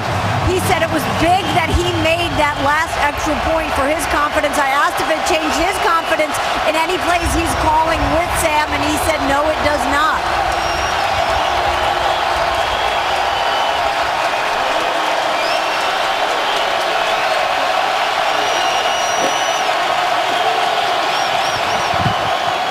On 3rd and 20, Todd Gurley across the 41, and it'll bring up 4th down. The Titans defense did its job, and if you weren't with us in the first half, Leslie Woodyard scoring on a fumble return caused by Casey on Goff. Woodyard's second fumble return for a touchdown in his career. And maybe a little bit different personnel by Dick LeBeau's group right there. You get into some of those 2nd and 3rd and long situations. Not as many defensive linemen, more linebackers and secondary players on the field. I think only 2 defensive linemen on that 2nd down. A big stand by the Titans there after the punt that was blocked. Adoree Jackson gets up and knocked out of bounds around the 16-17 line. Special teams have been strong. Flag down, going at it over on the Titans bench. It came in late well after the hit, the tackle. Got a hug there between a couple of tight ends, one from Titans and one from the Rams.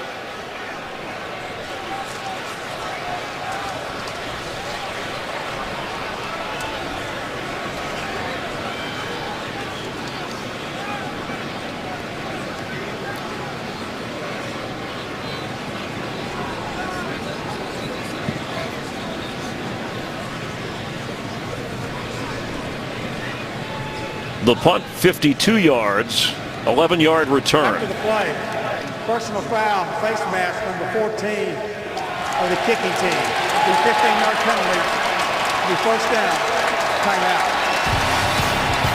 Now, I don't know if that number is accurate because maybe it was somebody on the opposing sideline, but the penalty works against Sean McVay. Now we need to clarify, the wrong number was given by Walt Anderson on the official. The penalty working against the Rams. Eric Weems is 14 of Tennessee. He got into it with Pharoh Cooper, number 10 of the Rams, over on the sideline. Thus the penalty. First down, Tennessee. Mariota to throw. Catch made. Flag down. Corey Davis inside the 35 of the Rams. Now this is going to be interesting. Is this an OPI? Is there going to be offensive pass interference at the top of the route by Corey Davis? No, he's going against the defense. Prior to the pass, holding number 32, defense, penalty is declined, first down. Troy Hill called for the penalty. What about that play on the sideline? Yeah, and here's where it starts right here with Pharoh Cooper and Eric Weems. So you had number 14 involved, and that's why as we were going to break, Chris was questioning whether they had the right number because 14 on the Rams is Sean Mannion. And as your backup quarterback, you're usually not out there covering punts. So we wanted to get that clarified. So it actually Pharoh Cooper, number 10, and Eric was who the penalty was on. But what a turn of events. A 37-yard gain with the penalty. Titans in striking difference as DeMarco Murray carries, and already in field goal range for Ryan Succop, who's made a couple today. And we really didn't get a chance because everything kind of happened after the punt return. But Adoree Jackson does a great job of fielding that punt down around the 6-yard line because that is going to be a great directional kick. That's going to go out about the 2-yard line. He fields it on the fly, gets the positive return, and then gets the penalty on top of that. So great job by Adoree Jackson on the return.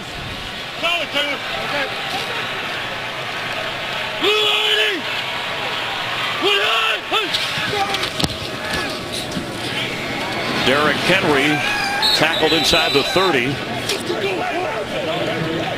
And it'll bring up third down.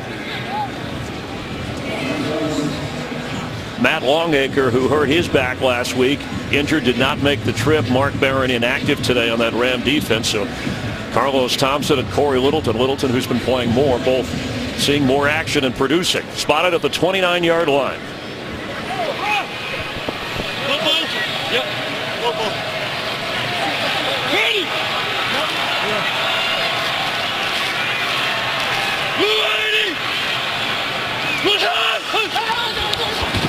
Pressure coming. Mariota gets rid of it.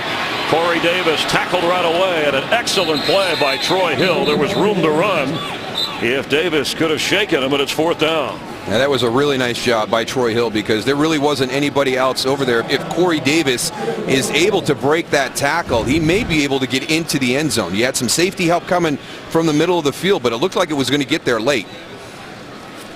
So good job right here as he breaks outside. If he misses that, there's an opportunity. Definitely the first down. This will be from 45 yards away. Titans kicker is 2 for 2. Ryan Succop with Brett Kern the holder.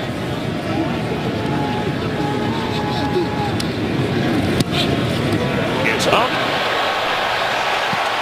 and off the mark. The Titans drive stalls. Another missed field goal today. This time it's by the Titans. And we're still tied in Tennessee.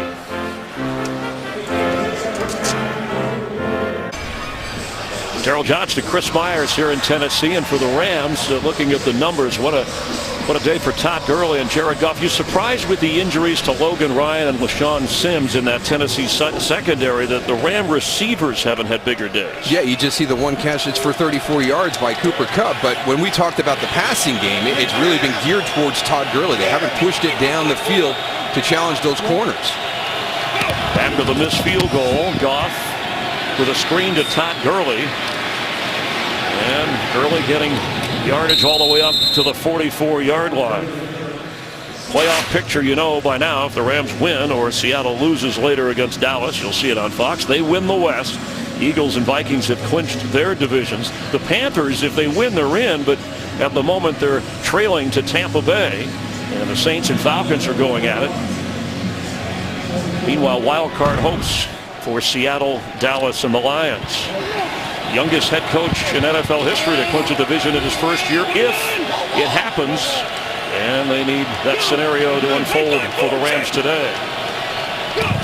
After a pickup of 9, Todd Gurley with a lot of room for a first down.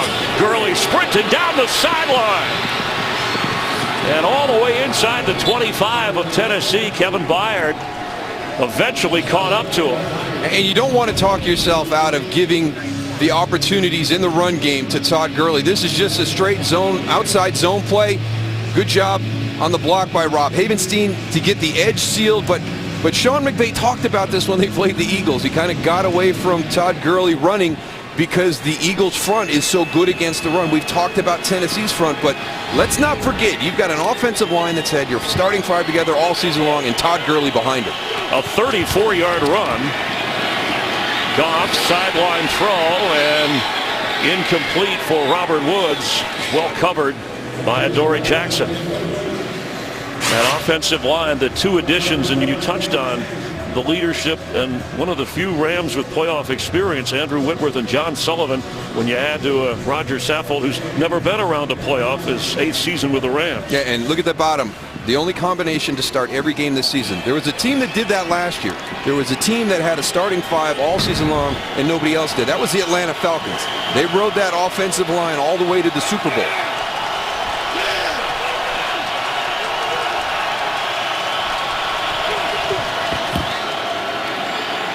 Gurley again on a screen with a block. Casey makes the tackle. Carissa Thompson has a game break.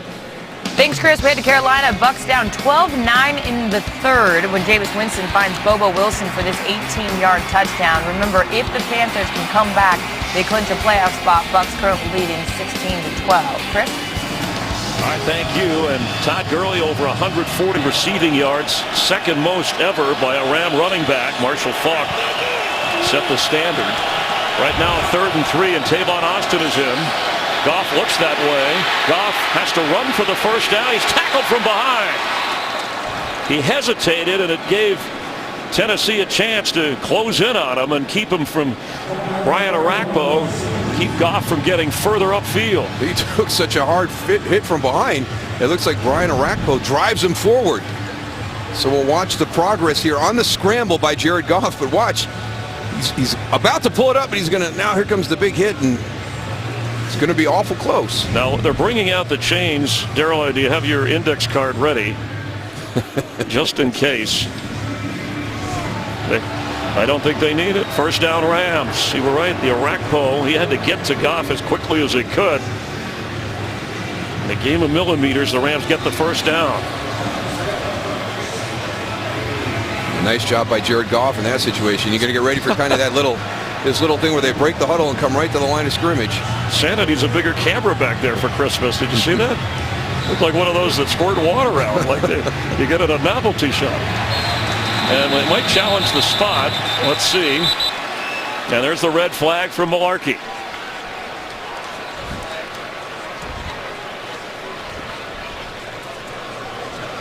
Won a challenge earlier in the first half.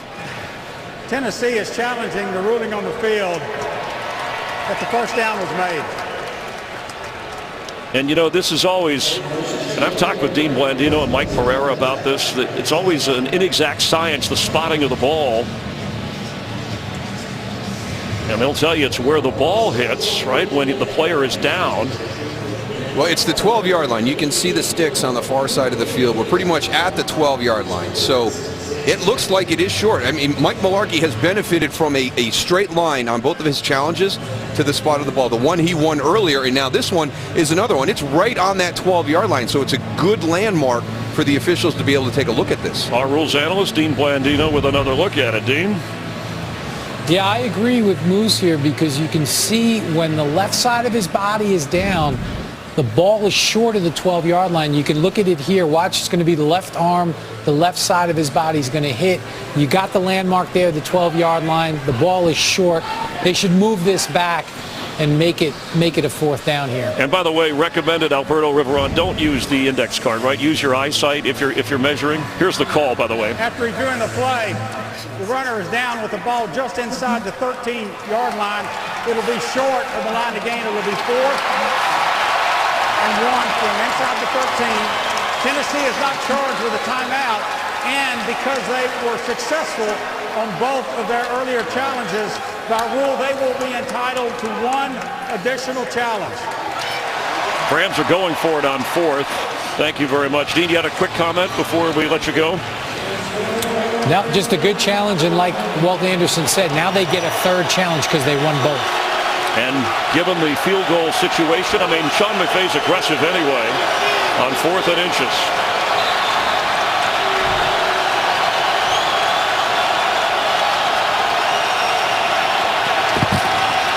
Todd Gurley slips a tackle.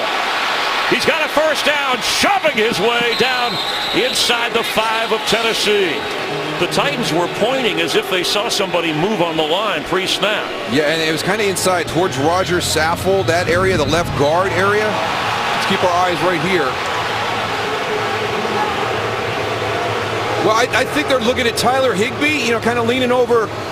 And sometimes that's a tap on the tackle, but I think he's holding that. So when Andrew Whitworth moves, then he knows he can move. So there was some movement on Tyler Higbee there that they may have gotten away with. 4th down conversion on a 10-yard run, over 80 yards rushing. Goff, end zone. Sammy Watkins, touchdown, LA Rams.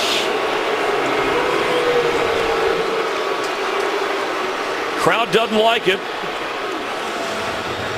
Titans distracted on the prior snap. Maybe it cost him on that 4th and short. Really strong hands by Sammy Watkins. He's at the top, just running a straight arrow route down inside. Gets across to Dory Jackson, and just a big physical receiver on the outside. Nice catch. 3 touchdown passes in this game for Jared Goff, #1 overall pick in his 2nd season. And the trade for Sammy Watkins paying off. His 8th touchdown grab of the season. Ficken works the extra point through. But after going on 4th and converting, Goff to Watkins, and the Rams have a 3rd quarter lead. Rams convert on the 4th down with Gurley's run and then the touchdown catch. Sammy Watkins. And for Jared Goff, over 245 yards and 3 touchdown passes as Adoree Jackson waits on the return. A 7-point Ram lead here. 6:40 to go in the 3rd quarter. Ficken now hitting his last 2 extra points and drives this a directional kick.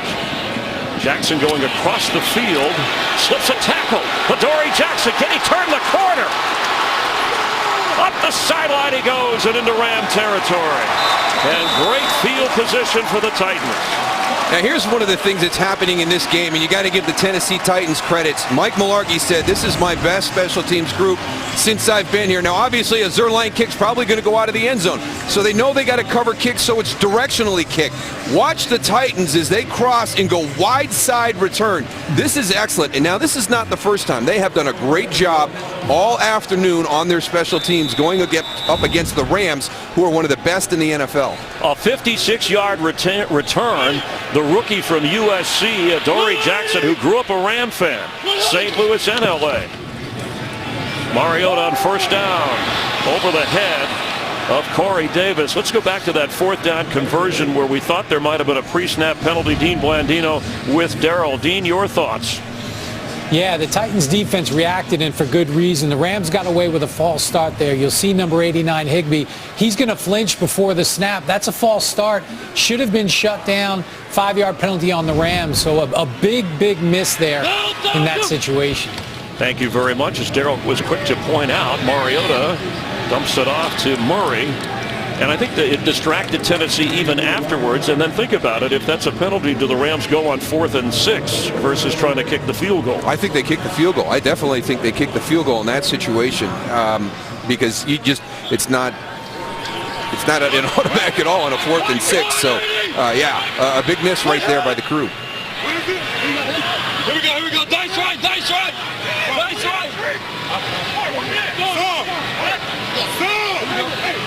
10 seconds, Simon Will. We got 5 down. 674. Third down, extra pressure coming. Mariota has a moment and delivers it. A first down catch. Rishard Matthews to the 15 of the Rams.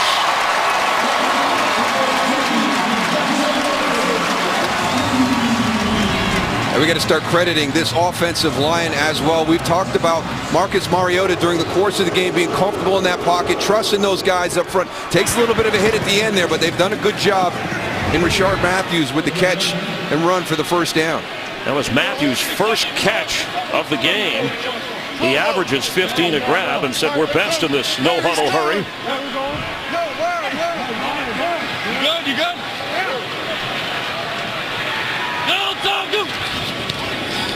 Mariota. Catch made down around the 6.5-yard line by Eric Decker. But again, what happens here is giving up the matchups in the run game. So how do the Titans run the football in this hurry-up style? You can see you don't have your big body tight ends out there. This is a 3 wide receiver set. Quick snap. They need a yard. Hesitating is Murray. And touchdown, Tennessee, DeMarco Murray. Well, that answers that question. That's how they run out of that formation. What a game. Yeah, great responses by both teams. We've seen one team on the cusp of kind of taking the momentum and getting away, and then the other team responds back. You get the double team at the point of attack by Jack Conklin and Josh Klein, and then Josh Klein climbs up to the second level, and that was one of the things that Mike Mularkey told us. You know, some of the struggles in the run game, we're not doing a good job getting to that second level, getting some helmets on linebackers. That time they did. Good job by Josh Klein. Ryan Succop to tie the game. We were tied at the half, a missed field goal, but then each team with a touchdown. Tied at 20, and now this from Farmers Insurance. Well, Mike Mularkey's special teams have done a good job against the Rams, and then that 56-yard return, a Dory Jackson setup, a drive capped after Mariota with a crisp conversion, and then the touchdown run. And with 4:23 to go, Titans will be kicking off and hoping to win and get some help in the AFC playoff picture where New England and Pittsburgh and Jacksonville are all in. Kansas City can wrap up the West with a win today. And then the wild card thing gets a little murky. That's why the Titans, who still finished the regular season against Jacksonville, and an onside kick. And the Titans caught all of us off guard. There's a flag down, though, so we'll see if it traveled the necessary distance. Trawick recovered. Now remember, there's a clock out there now where the ball can be kicked off at a certain time, and if the other team is not ready, I wonder if that's one of the situations. It's a new rule this year to add to pace of play, and did Sean McVay's team just get caught being late onto the field with a kickoff return team? Walt Anderson and crew discussing. Prior to the kick, Los Angeles calls its first charge timeout of the half. Sean McVay is saying what? Maybe Fossil, his special teams coach, John Fossil, used the timeout when he saw the way they were lining up. John Fossil works side by side with Sean McVay on clock management situations, but only the head coach can officially call the timeout, so it can't be anybody on that sideline. McVay is saying, well, if it means we don't lose the football, and Mike Mularkey is saying, wait a minute.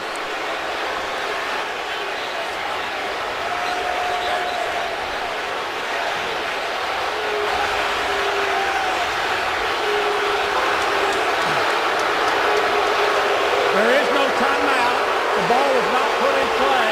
It's first down for a kickoff. All right, well, that's confusing because maybe he's talking about the clock that you're talking about, because the Rams were saying they didn't call a timeout. And the guy in the red hat, that's Steve Hoffman. That's the special teams coach. So I think that Steve Hoffman really feels like his guys executed that play within the confines of the new rule with the pace of play and the play clock, and they caught the Rams with their return team on the sideline with a free onside kick opportunity. So it's a re-kick. There's no timeout and no onside kick. It's as if it didn't happen. Pharoh Cooper will down it, and the Ram offense comes out to the 25-yard line, and this crowd has had it with this officiating crew. So here you go. The Titans are running out. You can see the Rams trying to get set right now. Everybody's onside. The one thing I would say, you might get a Titan player offsides on that kick, even if it was legal. It looked like he had crossed the 35-yard line. Well, there was a flag, but they said there was no penalty. They picked up the flag. And then there was a timeout. And they said there really wasn't a timeout. All right. It's Christmas Eve, not April Fool's.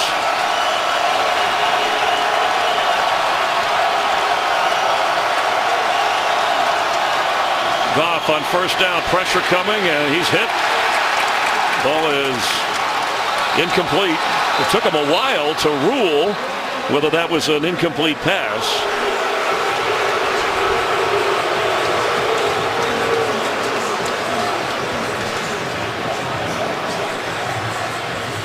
It'll be 2nd and 10.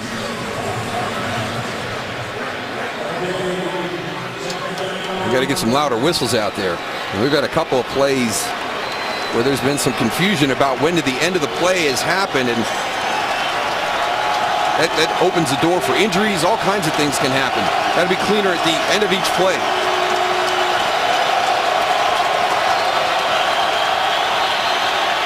For Cooper Kupp, and there's no play on this. They're saying no play. Right at the snap.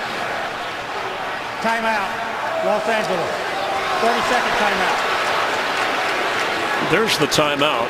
So, Daryl, tell me more about it, because I'm still trying to understand. You obviously, just like on an offensive-defensive series where you have to allow people to set or make substitutions on the kickoff, what's the amount of time between a break once teams line up for a kickoff, as we saw in that situation? They had the clock now with the pace of play, so they're trying to get everybody back. And we had this at the seminar this year when we had the rules committee come in, and kind of joked about the opportunity for the easiest onside kick ever executed, because there may not be a return team out there. And that was kind of the scenario that was playing out right there. And then we had the timeout that was supposedly called that wasn't called. The ball was never put into play, so we're going to go back and we're going to restart that kick. And then if you really wanted to get real picky with it, I really felt, if you looked at it, the Titans were actually offsides on that kick. That's maybe why there was a flag, but maybe the officiating crew didn't set the ball. Maybe that was part of the reason that they said you can't kick it till we are ready for play. The ball was not put into play. All of that, and it's 2nd and 10 Rams. Nice sweater, by the way. Thank you.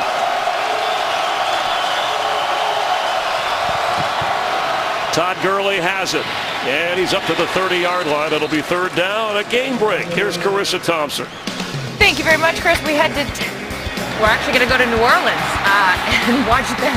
Mark Ingram for the score right here. Of course, the Saints, with the win, clinch this division. I like your sweater too, Moose. And from Tennessee to New Orleans. And we got you, Carissa. An early Merry Christmas to you. A Saints win with a Panther loss, and they clinch. Panthers are trailing Tampa at the moment.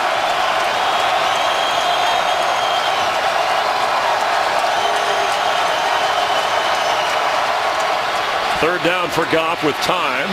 And first, no! He had the first down and he couldn't hold it. Cooper Kupp, the rookie. He's had a heck of a year, but he's had a couple of critical drops during the course of this season, and coming out of the inside of that bunch, kind of pushing it to the outside, finding that spot back in the middle. Good location, just doesn't get a handle on it.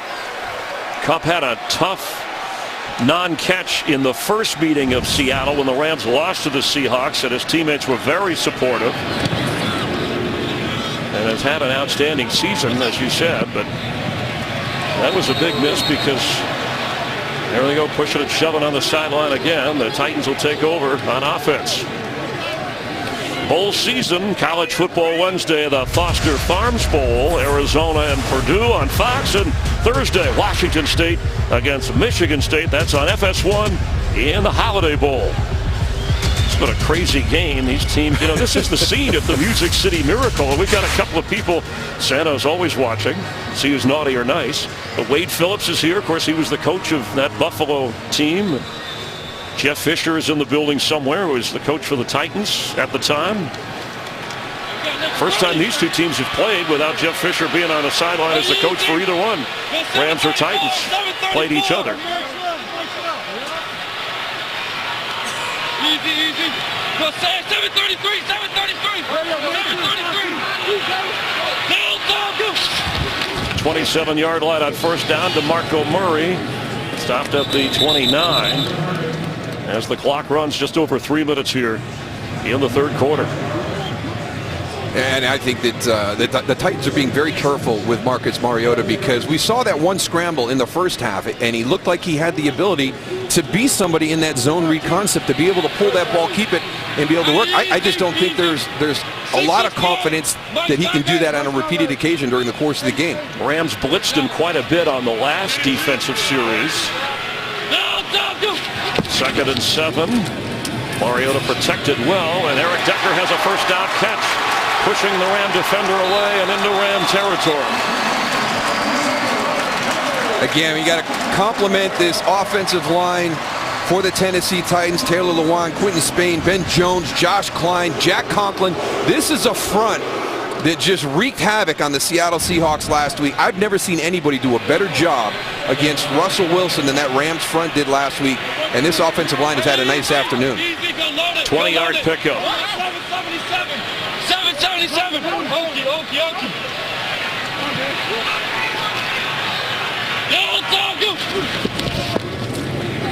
Mariota, first down, incomplete for Decker.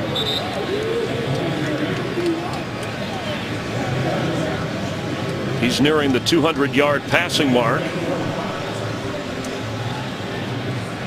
Titans haven't had a lot of success running the football, although DeMarco Murray does have that touchdown run after a big return that tied the game with the extra point. 771.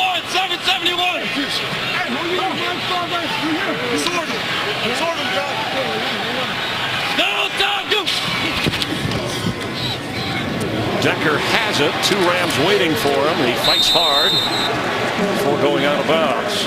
But again, because they're in this hurry-up mode, they play the hurry-up with 3 wide receivers. They don't have the other tight ends in the lineup along with Delaney Walker. They don't have Jonnu Smith. They don't have Luke Stalker in there. So it becomes more of a passing attack.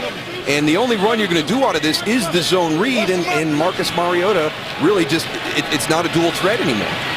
3rd down and 3 now. Easy. 670. Hey, he's coming.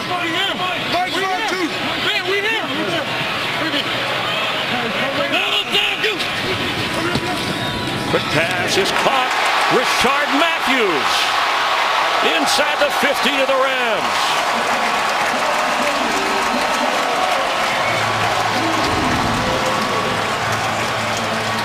Just a simple slant route right there. Inside route, pushes up, opens it up, gets the separation early. Nice throw by Marcus Mariota. He is carving up this Ram defense. 23-yard gain. Matthews is the one who said, we're the best in this. Mariota's the best in this. Is hurry up with him barking the signals, changing the plays. Well, for the second week in a row, it's really given this offense a shot in the arm when they've gotten into this no huddle. Straight ahead inside the 10. Derrick Henry on the carry. It's only his 7th carry of this game, a dozen for DeMarco Murray. Quarter winding down.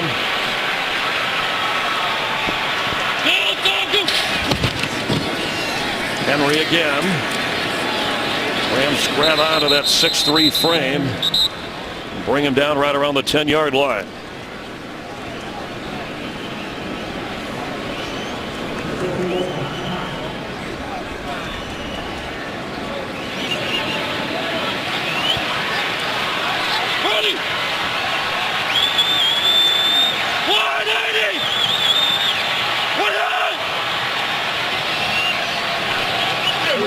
Yeah, they can take this all the way down to end the quarter if they want. And that's what Marcus Mariota is going to do.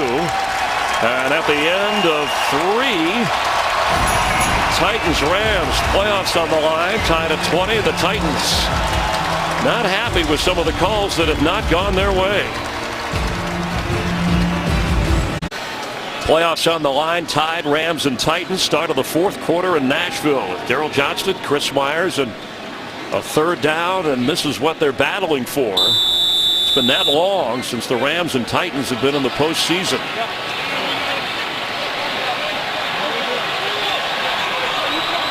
And really right now, because of the personnel that are out there, this really screams pass. Even with Derrick Henry coming into the backfield right now, I'm thinking it's going to be some kind of short pass. Mariota, 3rd and 4. On the run, puts a move on. There's a flag down, and he gets rid of it. Corey Littleton, it was almost as if he was the spy on that play to keep Mariota from running. Holding number 82, offense. Penalty is declined. 4th down. So instead of backing him up 10 yards, they decline, and it's 4th and 4.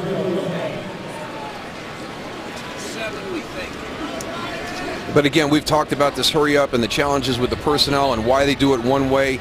You know, when they're in that personnel in the hurry up, they really don't feel comfortable with running. To run, they've got to bring in a different personnel group. So you're kind of tipping your hand right there in that situation that you've taken that run element out. 2 out of 3 today is Ryan Suckup. He missed from 45. This one about 27, and it is a 27-yard attempt to give the Titans a 4th quarter lead, and he delivers. 23-20 Tennessee. He was once the voice of the Los Angeles Rams in the mid-60s and 70s. We all mourn the loss of a legend. Dick Enberg, Emmy Award-winning voice of many major sporting events, 10 Super Bowls included in that. Prepared, professional, classy. He made it about the event he was broadcasting, passing away on Thursday at the age of 82. Sad day. One of the classiest guys I've ever had an opportunity to meet. You grow up watching somebody on television, and then you have an opportunity. He did our first Super Bowl, and you have the opportunity to meet him, and what a great guy. That was the Cowboys-Bills first meeting. Touched a lot of lives. That's how you remember people. He'll be missed, but he'll also be remembered for all the great calls and the people that he had an impact on. Rams came in as the favorites in this game, even though they are playing away from home. Trailing by 3 now. Pharoh Cooper has yet to really get upfield against this Titans return defense. And that's one of his better returns today, but a flag comes in as he gets across the 25-yard line. Again, you talk about free agent additions, and one of the things the Titans did, Eric Weems, Brendan Trewick, Darren Bates, you know, they added some guys whose real specialty is special teams, and that's why I think that Coach Mularkey feels that this is his best group, and they've had a nice afternoon. Illegal hands to the face, number 41, kicking team. 5-yard penalty, 1st down. There's Steve Hoffman, the special teams coach with the Red Hat, talking to Coach Mularkey. And that's on Trewick, who you were just talking about, of that Titans special team. This will benefit the Rams. Trailing by 3, but with good field position. Jared Goff, 3 touchdown passes. Todd Gurley has had a big day rushing and receiving, and there he goes again, near a first down. Goff with his 5th straight game with 2 touchdown passes or more. But again, we've seen what Todd Gurley has done, and here's the other part of that 1-2 punch. You know, Jared Goff in the passing game, great catch by Cooper Kupp there, efficient down the field, and that's what makes this such a challenging offense to defend. They're going to come. Sean McVay is going to come into this game with an idea of where he feels he matches up best against you to win the game, and they can do it either running or throwing or a combination. The screen game has been fantastic today for the Rams. 2nd down 1, Goff to throw and airing it out. Contact Cooper Kupp, and yeah, there needs to be a flag, and there comes another one. Bryce McCain, who's playing because Logan Ryan is injured, the starting corner for the Titans, and got beat, tried to catch up and make up ground. Pass interference, number 23, defense. First down. And as you pointed out, Chris, really kind of the first time that they've gone after one of these matchups on the outside of the cornerback spot with Logan Ryan out. So really the first time they've tested Bryce McCain deep down the field. Todd Gurley has 8 receptions. Sammy Watkins with 3 leads the wide receivers of the Rams. Big penalty, a 33-yarder.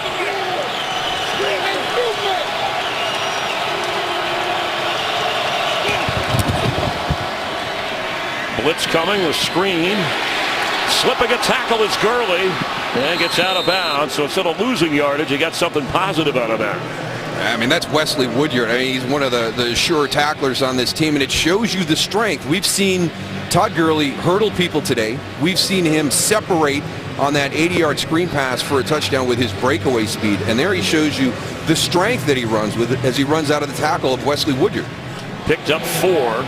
Gurley nearing the 100-yard mark, running the football, has over 150 yards receiving.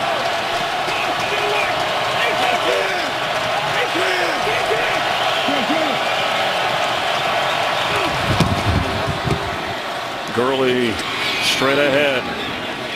Should be enough for another first down. See the exact spot. That'll put him over the 100-yard rushing mark today. In the first half, we talked about him being a strong MVP candidate. The voting takes place at the end of the regular season. It's going to be hard not to have him right at the top of that conversation. You see the value there. Over 100 yards both rushing and receiving. Just had a fantastic afternoon here today. And 19 touchdowns combined this season. Takes a breather as Malcolm Brown comes in. First down Rams, 18 of Tennessee. Goff throws into traffic and incomplete. Woods was in the area, but the Titans defense was disrupting that. Well, I would like Jared Goff to really kind of see that a little bit better. There was a lot of faith that play was going to be there, because after that fake on the kind of sweep to the right side, he just spun around and threw it, and Robert Woods was not open at all. He's not short on faith, and you sit down and talk to him, he believes that every play McVay sends in is going to work. So to listen to your boss.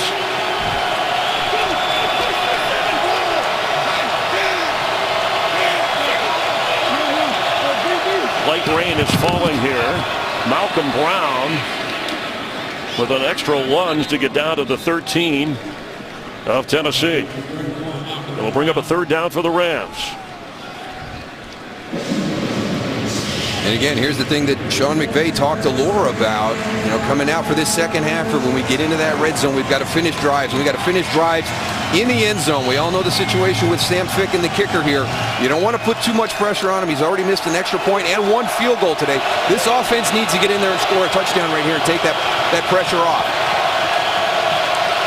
Todd Gurley back in.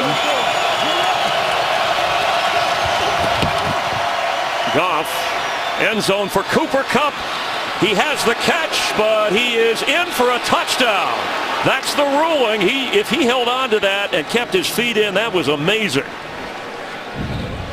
The official right there hesitated and signaled touchdown. Let's see if 1 knee equals 2 feet on this, because it looks like his knee might have got down.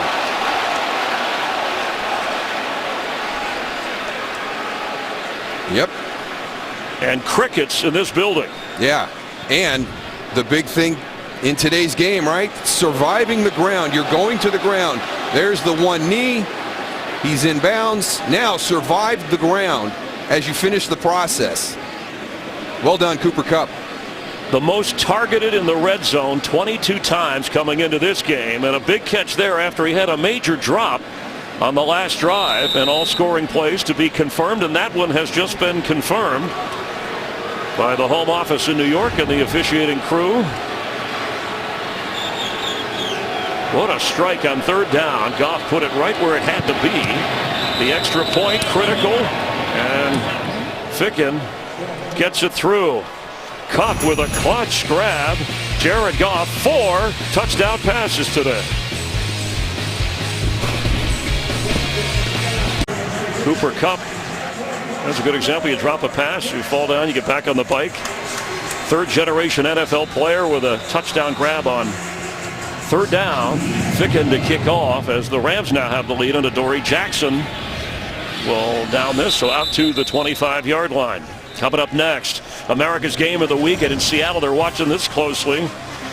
Seahawks need to win. Hope the Rams lose along the way if they want to win the West. The Cowboys have wild card playoff hopes. It's an elimination game. Losers out. Russell Wilson and the Seahawks against Ezekiel Elliott. And the Cowboys, as you look at what Dak Prescott has done this year, and Rams certainly did a job on Russell Wilson and the Seahawks last week. Yeah, that game is going to be all about Zeke, though. Leonard Fournette, 101 rushing against Seattle 2 weeks ago. Todd Gurley, career day 157 last week. And Zeke Elliott is back after a 6-week suspension. Watch out. Mariota on first down, underneath to Eric Decker. And he's got a first down going out of bounds. They've found that all afternoon against Wade Phillips' defense. These two defenses today as they hurry to the line. Got 80-year-old Dick LeBeau on one sideline, the coordinator, and 70-year-old Wade Phillips on the other. That's a lot of experience. A lot of experience. Wise, a lot of wisdom on the sidelines today. Hey, easy, go twins right. Twins right. Low. 668. 668. Popo. Little Tom, go.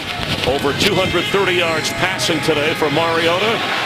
And hit from behind. Flag down. Again, no whistle. Marcus Mariota went and got his second fumble again. Robert Quinn caused the loose football. Ruling on the field is an incomplete pass. Holding number 77 offense. 10-yard penalty. Still first down. Call against Taylor Lewan as Quinn beat him to the punch of the quarterback. Yep, they're going to be at the bottom of your screen. 94 working against 77 as this goes, and it's kind of that clock that's inside your head as a quarterback. You know, when you have to move, he starts to move to the right. He loses that feeling, that sense of Robert Quinn's presence coming from behind. But a clear signal right away would have helped the players on the field, whether it's a whistle or an indication of incomplete pass. We're watching, and they're not getting it, so they're scrambling as if it might be a fumble, which is what players are taught to do.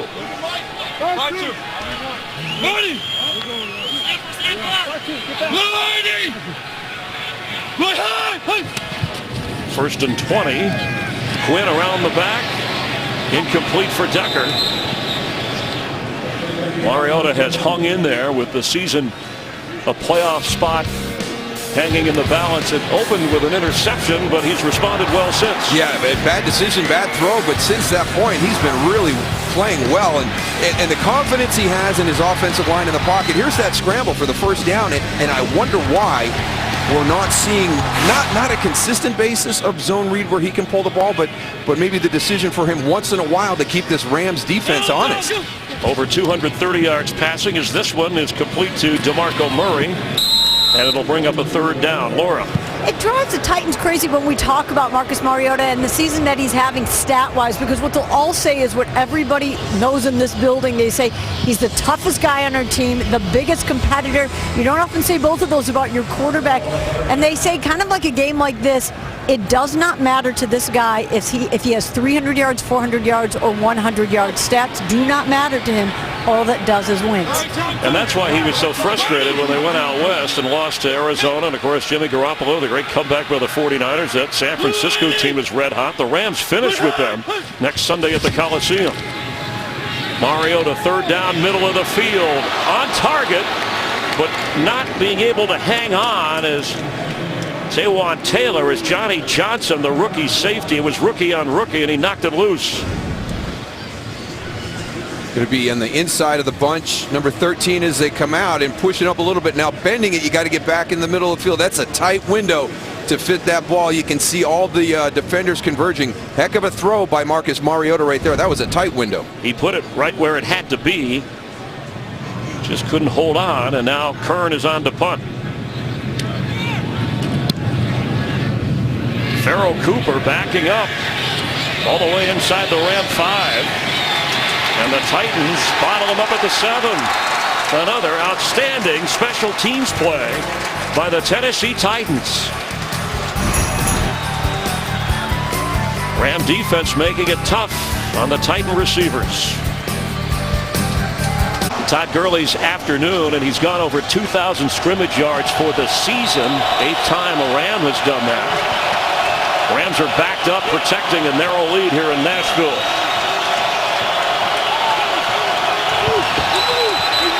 Here comes a flag. Rams move. Start, number 77, offense. Half the distance to the goal. First down. The veteran Andrew Whitworth.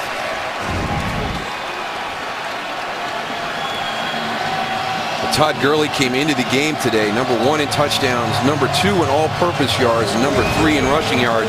And you just saw those numbers that you talked about. He has not dropped off in any of those categories. So just continuing to play at a very, very high level as we get towards the playoffs.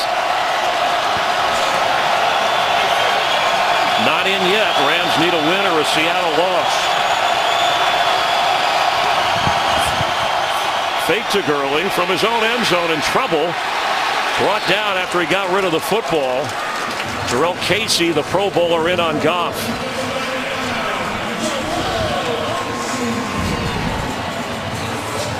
Jarrell Casey all the way on the far left side, working against Roger Saffold. You see, just get him off balance right at the start. It's almost a safety. That's second down and 14. That penalty was half the distance. That's why the ball was moved back to the 4, and then the incompletion.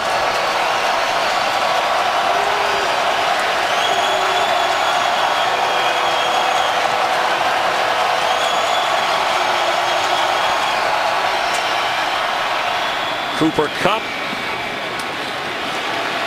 spinning out of tackles, eventually brought down. The Titans didn't give up on him, and it's third down.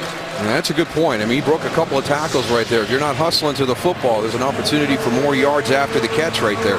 Titan defense has hustled today. Remember, the Rams averaged 31 points a game coming in. Tops with the Eagles in scoring points this year. As Dick LeBeau and his defense get the stop they need. They'll have great field position if they do. On 3rd and 10.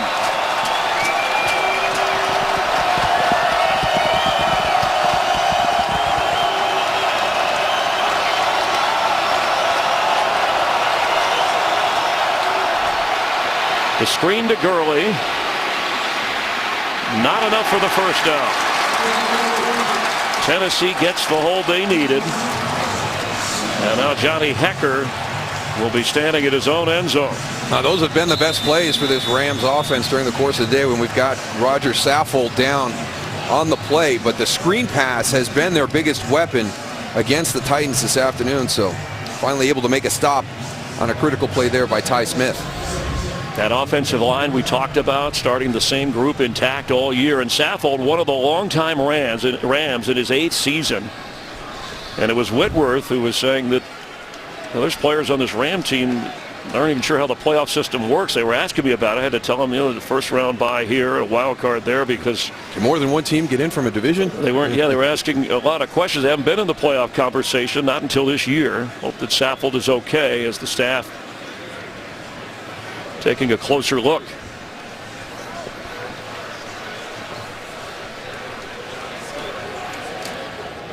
Roger Saffold being checked on by the medical staff on the Rams sideline after being able to get up and walk over on his own power. Yeah, one of those weird ones we went back and looked at, and you really couldn't see anything. So hopefully Roger's all right. You talk to people, the Pro Bowl voting just came out, some snubs that may be out there. People talk Harrison Smith, Alex Smith. Some people think Roger Saffold too, not even as an alternate. No Pro Bowl recognition. Hecker, Pro Bowl punter from his own end zone. Adoree Jackson back. It's a short kick that bounces, and Jackson grabs it on a bounce at the 30 and is brought down. The Rams with a big special teams play at the 31-yard line. You know, Hecker said with all the fires going on out in California, he and his wife saw ash out on the cars, and he said we have to do something, and he did. So he co-designed a t-shirt to help raise funds for the Southern California wildfire relief efforts. 100% of the proceeds go to United Way's Southern California Wildfire Relief Fund. He's visited many of the people affected by the fires himself, giving recognition to firefighters and aid workers. Go to UnitedWayLA.org for donations. Got a t-shirt that you saw and said from the heart. It was something he felt he had to do, and people have responded. We hope everybody's okay dealing with those tough fires out west. Mariota with the sun shining now to Corey Davis. Kept his feet in, ruled a catch at the 49-50 midfield mark.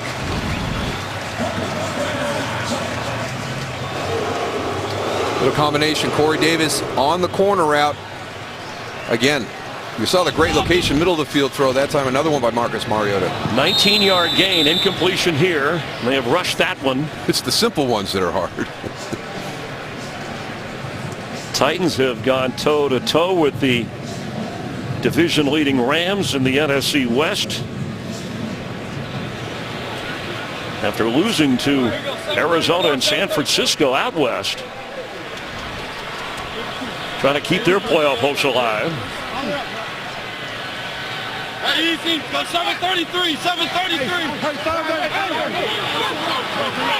Down, go. DeMarco Murray shoved backwards when he got to the 49-yard line. Troy Hill came up from his corner spot. And it will be third down. And again, there's that situation where you're trying to run the ball from this hurry-up personnel group, and you don't have that tight end blocking at the point of attack. Delaney Walker, he's a blocker, but he's also your main receiver at the tight end spot. They've struggled to find the replacement for Anthony Fasano this year with that key tight end at the point of attack.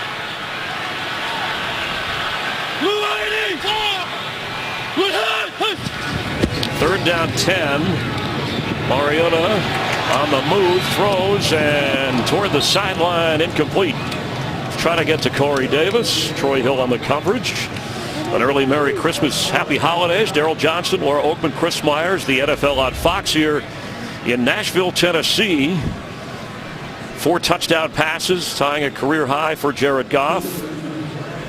Todd Gurley has run for over 100, caught a couple of touchdown passes and over 150 receiving yards. The defense of the Titans has scored a touchdown. DeMarco Murray has run one in, and kicking has been an adventure. A 4-point lead for the Rams as Kern gets the kick away, certainly affected by the rush. There is no flag yet. I don't know. I mean, I didn't see any. I would have to see the replay, but it sure doesn't look like there was any contact by Derek Carrier. He's going to come. He's right here. He's right over the center. I mean, how are these guys getting turned free right up the middle of the field? He never There's touched no him. contact. He just missed the ball. The Rams have blocked 5 kicks this year. They should have blocked 2 more today. And had one other today that it either was tipped slightly or altered by the Pro Bowler Brett Kern. Wound up being a 30-yard punt. So the Rams are not inside their own 10 as they were before, right at the 20-yard line.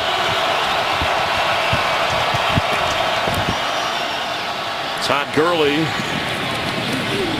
and fighting for a yard. Laura? Roger Saffold isn't in right now, but the athletic trainers are trying to get him in there. It's definitely his side. They just put a wrap around him. They're going to run a little bit on the sideline, and he's trying to get in with his helmet on. All right, thank you very much. He was injured on the last series. Cornelius Lucas, a backup tackle, is inactive. Austin Blythe, second-year player from Iowa, has come in for Saffold. He's hoping to return. At least it looks like that. Titans defense did the job last time. They're hoping to get a 3-and-out here. Give the offense another crack at it.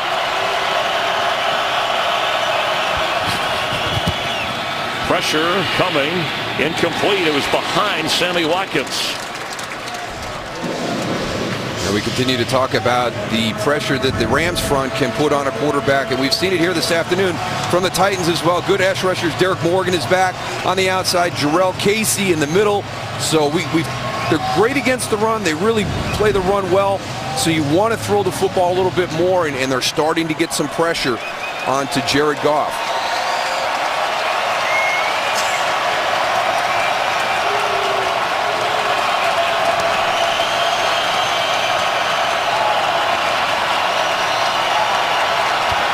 Need to get to the 30 for a first down. Goff open. Robert Woods has the catch and a first down at the 35-yard line.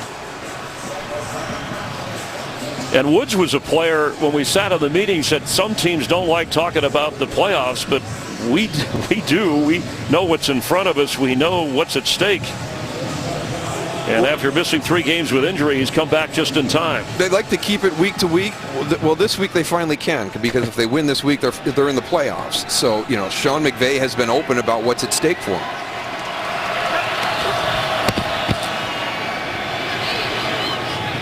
Incomplete.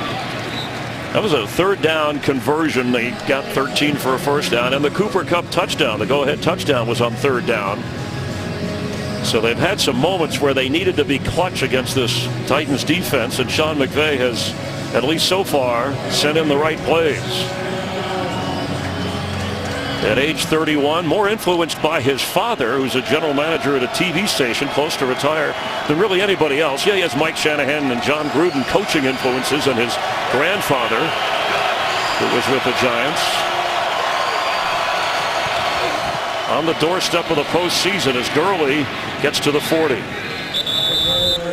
He's just a complete package at running back. And you can see now what, Bruce Arians, the head coach of the Arizona Cardinals, saw. He deals with him, during the course of the season as a division rival, but coming out of college, really liked him as a receiver. We've seen those receiver skills today, and that right there, it's an outside zone. He's going to the right, and all of a sudden, you see that it's clogged up, foot in the ground, back to the inside, gets you a good positive gain. And more pass plays than run plays, but they have been effective. Part of that illusion of complexity when they line up on offense. 3rd and 5. Goff. It's another conversion. Cooper Kupp to the 46-47 of Tennessee.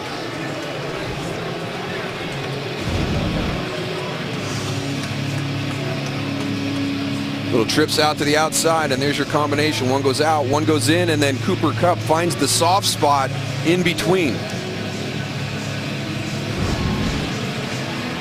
Leads all rookies in receiving yards and has added to that in this game. That big touchdown catch is 5th of the season.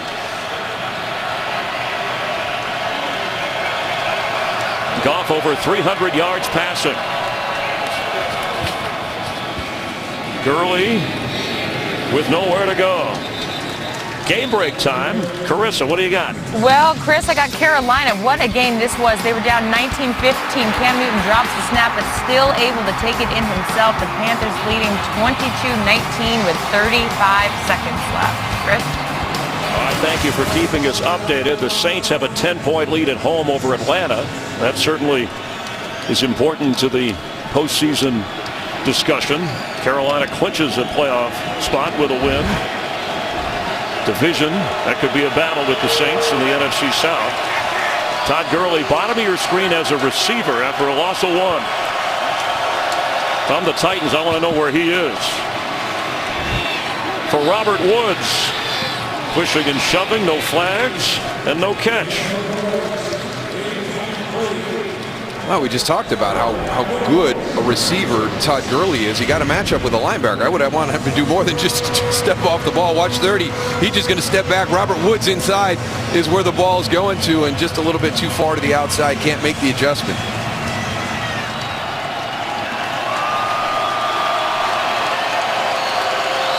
From the 49 of Tennessee.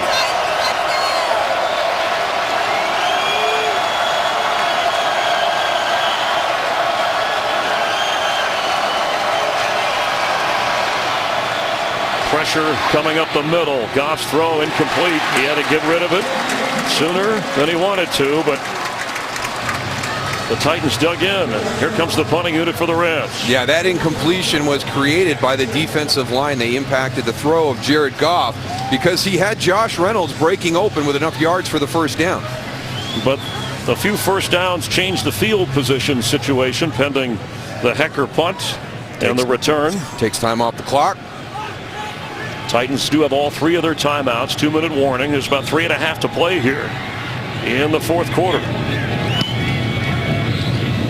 Hecker's kick, and did not drop that one in, so a touchback benefits the Titans, who will come out to the 20-yard line.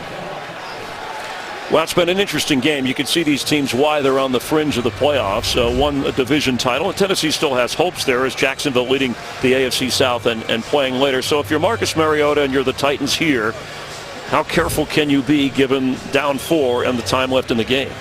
Well, the big thing is trying to figure out exactly how you want to attack the Rams. And we've seen them get into this hurry up, but it really limits what you're going to do. You become one-dimensional because you struggle to run the football from that personnel group. Do they now come out and just kind of go traditional and get back into the huddle, or will they continue to do the no-huddle style? I know the Rams thought that they'd come out and pound away and throw more to Delaney Walker than they have today. Time for Mariota. And from behind, he cannot be caught. That's a gain all the way up to the 28-yard line. Looks like the Rams were closing in, but Mariota showed some speed getting away from the rush.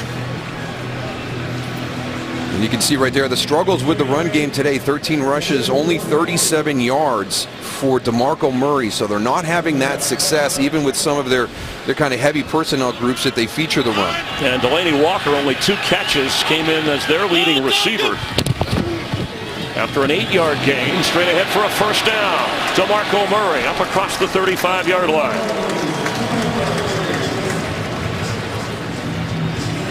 That's what they're going to have to do to be able to stay in this personnel grouping, to stay in this style of offense. DeMarco Murray's going to have to become efficient, that offensive line, creating some 4+ yard runs. Easy. Go dice right. Dice right. 632.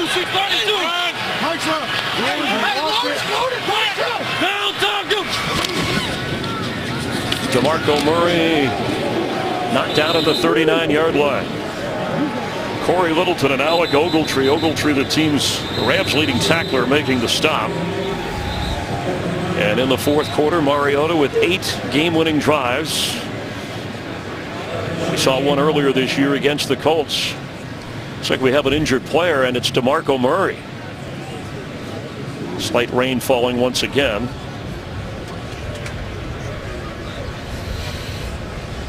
Yeah, we welcome you to Nashville. The Panthers 22-19 winners over the Buccaneers.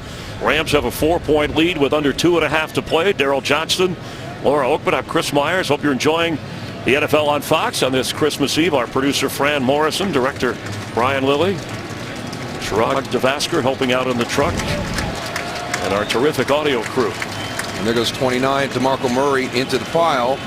And you can see right there Corey Littleton on the hit from the outside in that knee area.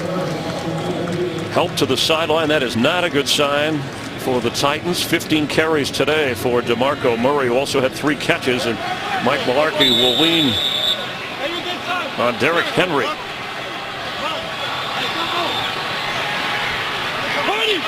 He's a receiver now at the bottom of your screen, Henry. Delaney Walker in motion, the tight end. Mariota to Delaney Walker, who gets the first down near midfield.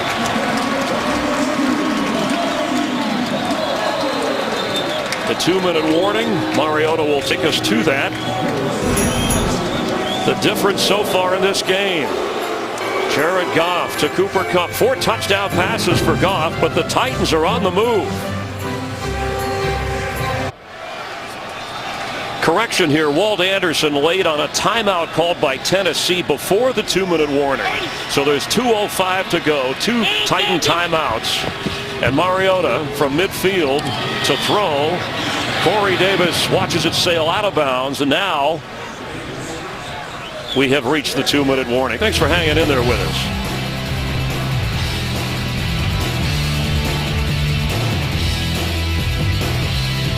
2 timeouts for Mike Mularkey. Sean McVay trying to protect a 4-point lead.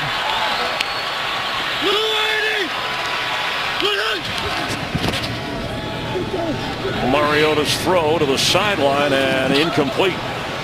It'll be 3rd down and 10, and this, would you consider, with a 4-point difference, 4-down territory for Tennessee? I would, absolutely. You're inside 2 minutes. You don't get anything there. You've only got 2 in your pocket right now, so this is definitely 4-down territory. That's why right there he had Delanie Walker short. I think he's going to have the opportunity to get out of bounds, and it was going to be probably 3rd and 6 at that spot. So right now it's these next 2 snaps, obviously keeping this drive alive. DeMarco Murray with a knee injury to the locker room. Derrick Henry, the running back. Mariota has run 3 times today. He may have to here on 3rd and 10 if he doesn't see the throw he likes. He dumps it off underneath. And Henry is brought down short of the 1st down at the Ram 43. Daryl Johnston, Chris Myers. You're watching the NFL on Fox. A Ram win. They win the NFC West. Titans need to win to keep playoff hopes alive and get help. And a timeout, Tennessee. They'll have 1 remaining. Time for a game break with Carissa Thompson. Thanks, Chris. Letting you know what's coming up next. The Seahawks getting ready, looking to rebound after that big loss to the Rams from last week. They got a win to keep their playoff hopes alive, and so do the Cowboys. But look who's back. Ezekiel Elliott, midriff and all, Chris. It's all coming up next. America's Game of the Week. All right, styling on Christmas Eve. Thank you, Carissa. Now, the Lions lost in Cincinnati, so that thins out the wild card hopes. As Carissa just telling you, Seattle still has shot at the division, but also wild card hopes. The Dallas Cowboys hoping for some help. That should be a good game, an elimination game, essentially. And here on 4th down and 4, 1 timeout, Tennessee.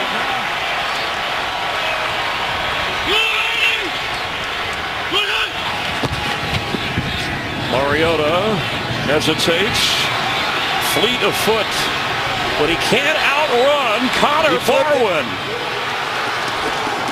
And the Rams, one of the veterans, one of the free agent signees, catching Mariota on 4th and 4. Rams will take over on downs. Nice job by Corey Littleton, because this ball was supposed to go to Delanie Walker. And there's number 82 right there working against 58 in there for Mark Barron. He doesn't feel comfortable there. Now he's got a break contain. He's going to the right side. Corey Davis is over there. Watch 84, but he kind of gets tied up right there. Doesn't recognize what's going on. By the time he snaps his head around, it's too late. And Marcus Mariota does a real nice job right here, just getting an opportunity, just throwing that somewhere down towards the sticks and keeping your fingers crossed. But Barwin wouldn't let him get away. One of the veterans with playoff experience who said he had to tell some of the younger Ram players who haven't experienced or even been in the playoff conversation about, they were asking him how it works. And the Rams, before the season in Vegas, the odds makers, as Gurley carries, had them 150 to 1 to win the Super Bowl. And I know, Daryl, that's a long way off the Super Bowl, but 150, well, they're now 10 to 1. And a team that won 4 games last year under first-year head coach Sean McVay, on their way to clinching the NFC West. And now, finally, Sean McVay will allow his team to start talking about the success that they've had this season. It's been a 1-week approach all year long. He started to talk about it because if they won the game today, they won the NFC West. So he was allowing the guys to know what was at stake. Now he'll be able to celebrate everything that they've done this season. And for fans in Los Angeles, the St. Louis Rams won a division, but it hadn't been since the mid-'80s when the Los Angeles Rams won the division title. Jared Goff in his 2nd year. When you go back along the line of LA Ram quarterbacks, and Gurley, the MVP candidate, making a strong case today, from Roman Gabriel to John Hadl and Pat Hayden and Jaworski. What a job McVay has done with Jared Goff in his 2nd year. And the Los Angeles part of that is interesting, in just their 2nd year back on the West Coast. Great accomplishment, great staff, and great group of players. Vince Ferragamo took that team to the Super Bowl. Yeah, in 79. Against the Steelers. Can't forget Jim Everett when we're talking Ram quarterbacks. And the point production, the greatest show on turf, the St. Louis Rams put up numbers, but from averaging 14 points a game to averaging 31 a game, and the Rams stuck on 27 today. One of the most amazing turnarounds in 1 year. in NFL history. So the playoff picture, the Rams seal this one. They nail down the West. Once it's official, the Eagles and the Vikings, who the Rams lost to, by the way, Daryl, have the East and Central, and the Saints on their way, although Carolina keeping the heat on in the NFC South. Yeah, I got to watch how that NFC South plays out, everybody involved. And as you pointed out, that elimination game coming up next, the Seattle Seahawks at the Dallas Cowboys. Zeke Elliott returning. Expect him to have a big afternoon. See if the Seahawks can get their run game struggles fixed. But we got to throw one more in here because there's something going on out there today that I had kept my eye on, and that was the longest standing individual record still at stake in the NFL, and it involves gross punting. And Brett Kern for the Tennessee Titans came in with a .2 yard advantage over Sammy Baugh from 1940, 77 years ago, and he's had some tough kicks today, and he's no longer leading that, so it looks as though that record may stand for 78 years. Todd Gurley carries. Well, the Rams special teams, and John Fossil, the special teams coach, at the hip of McVay as they count it down. Joe Barry, assistant head coach. What a staff. Wade Phillips, Aaron Kromer on the offensive line. The Rams rule the West, clinching the division. First time since 2003. Jared Goff, 4 touchdown passes today. And they thin the playoff hopes of the Tennessee Titans. Rams will host the 49ers next Sunday at the Coliseum and get ready for the postseason.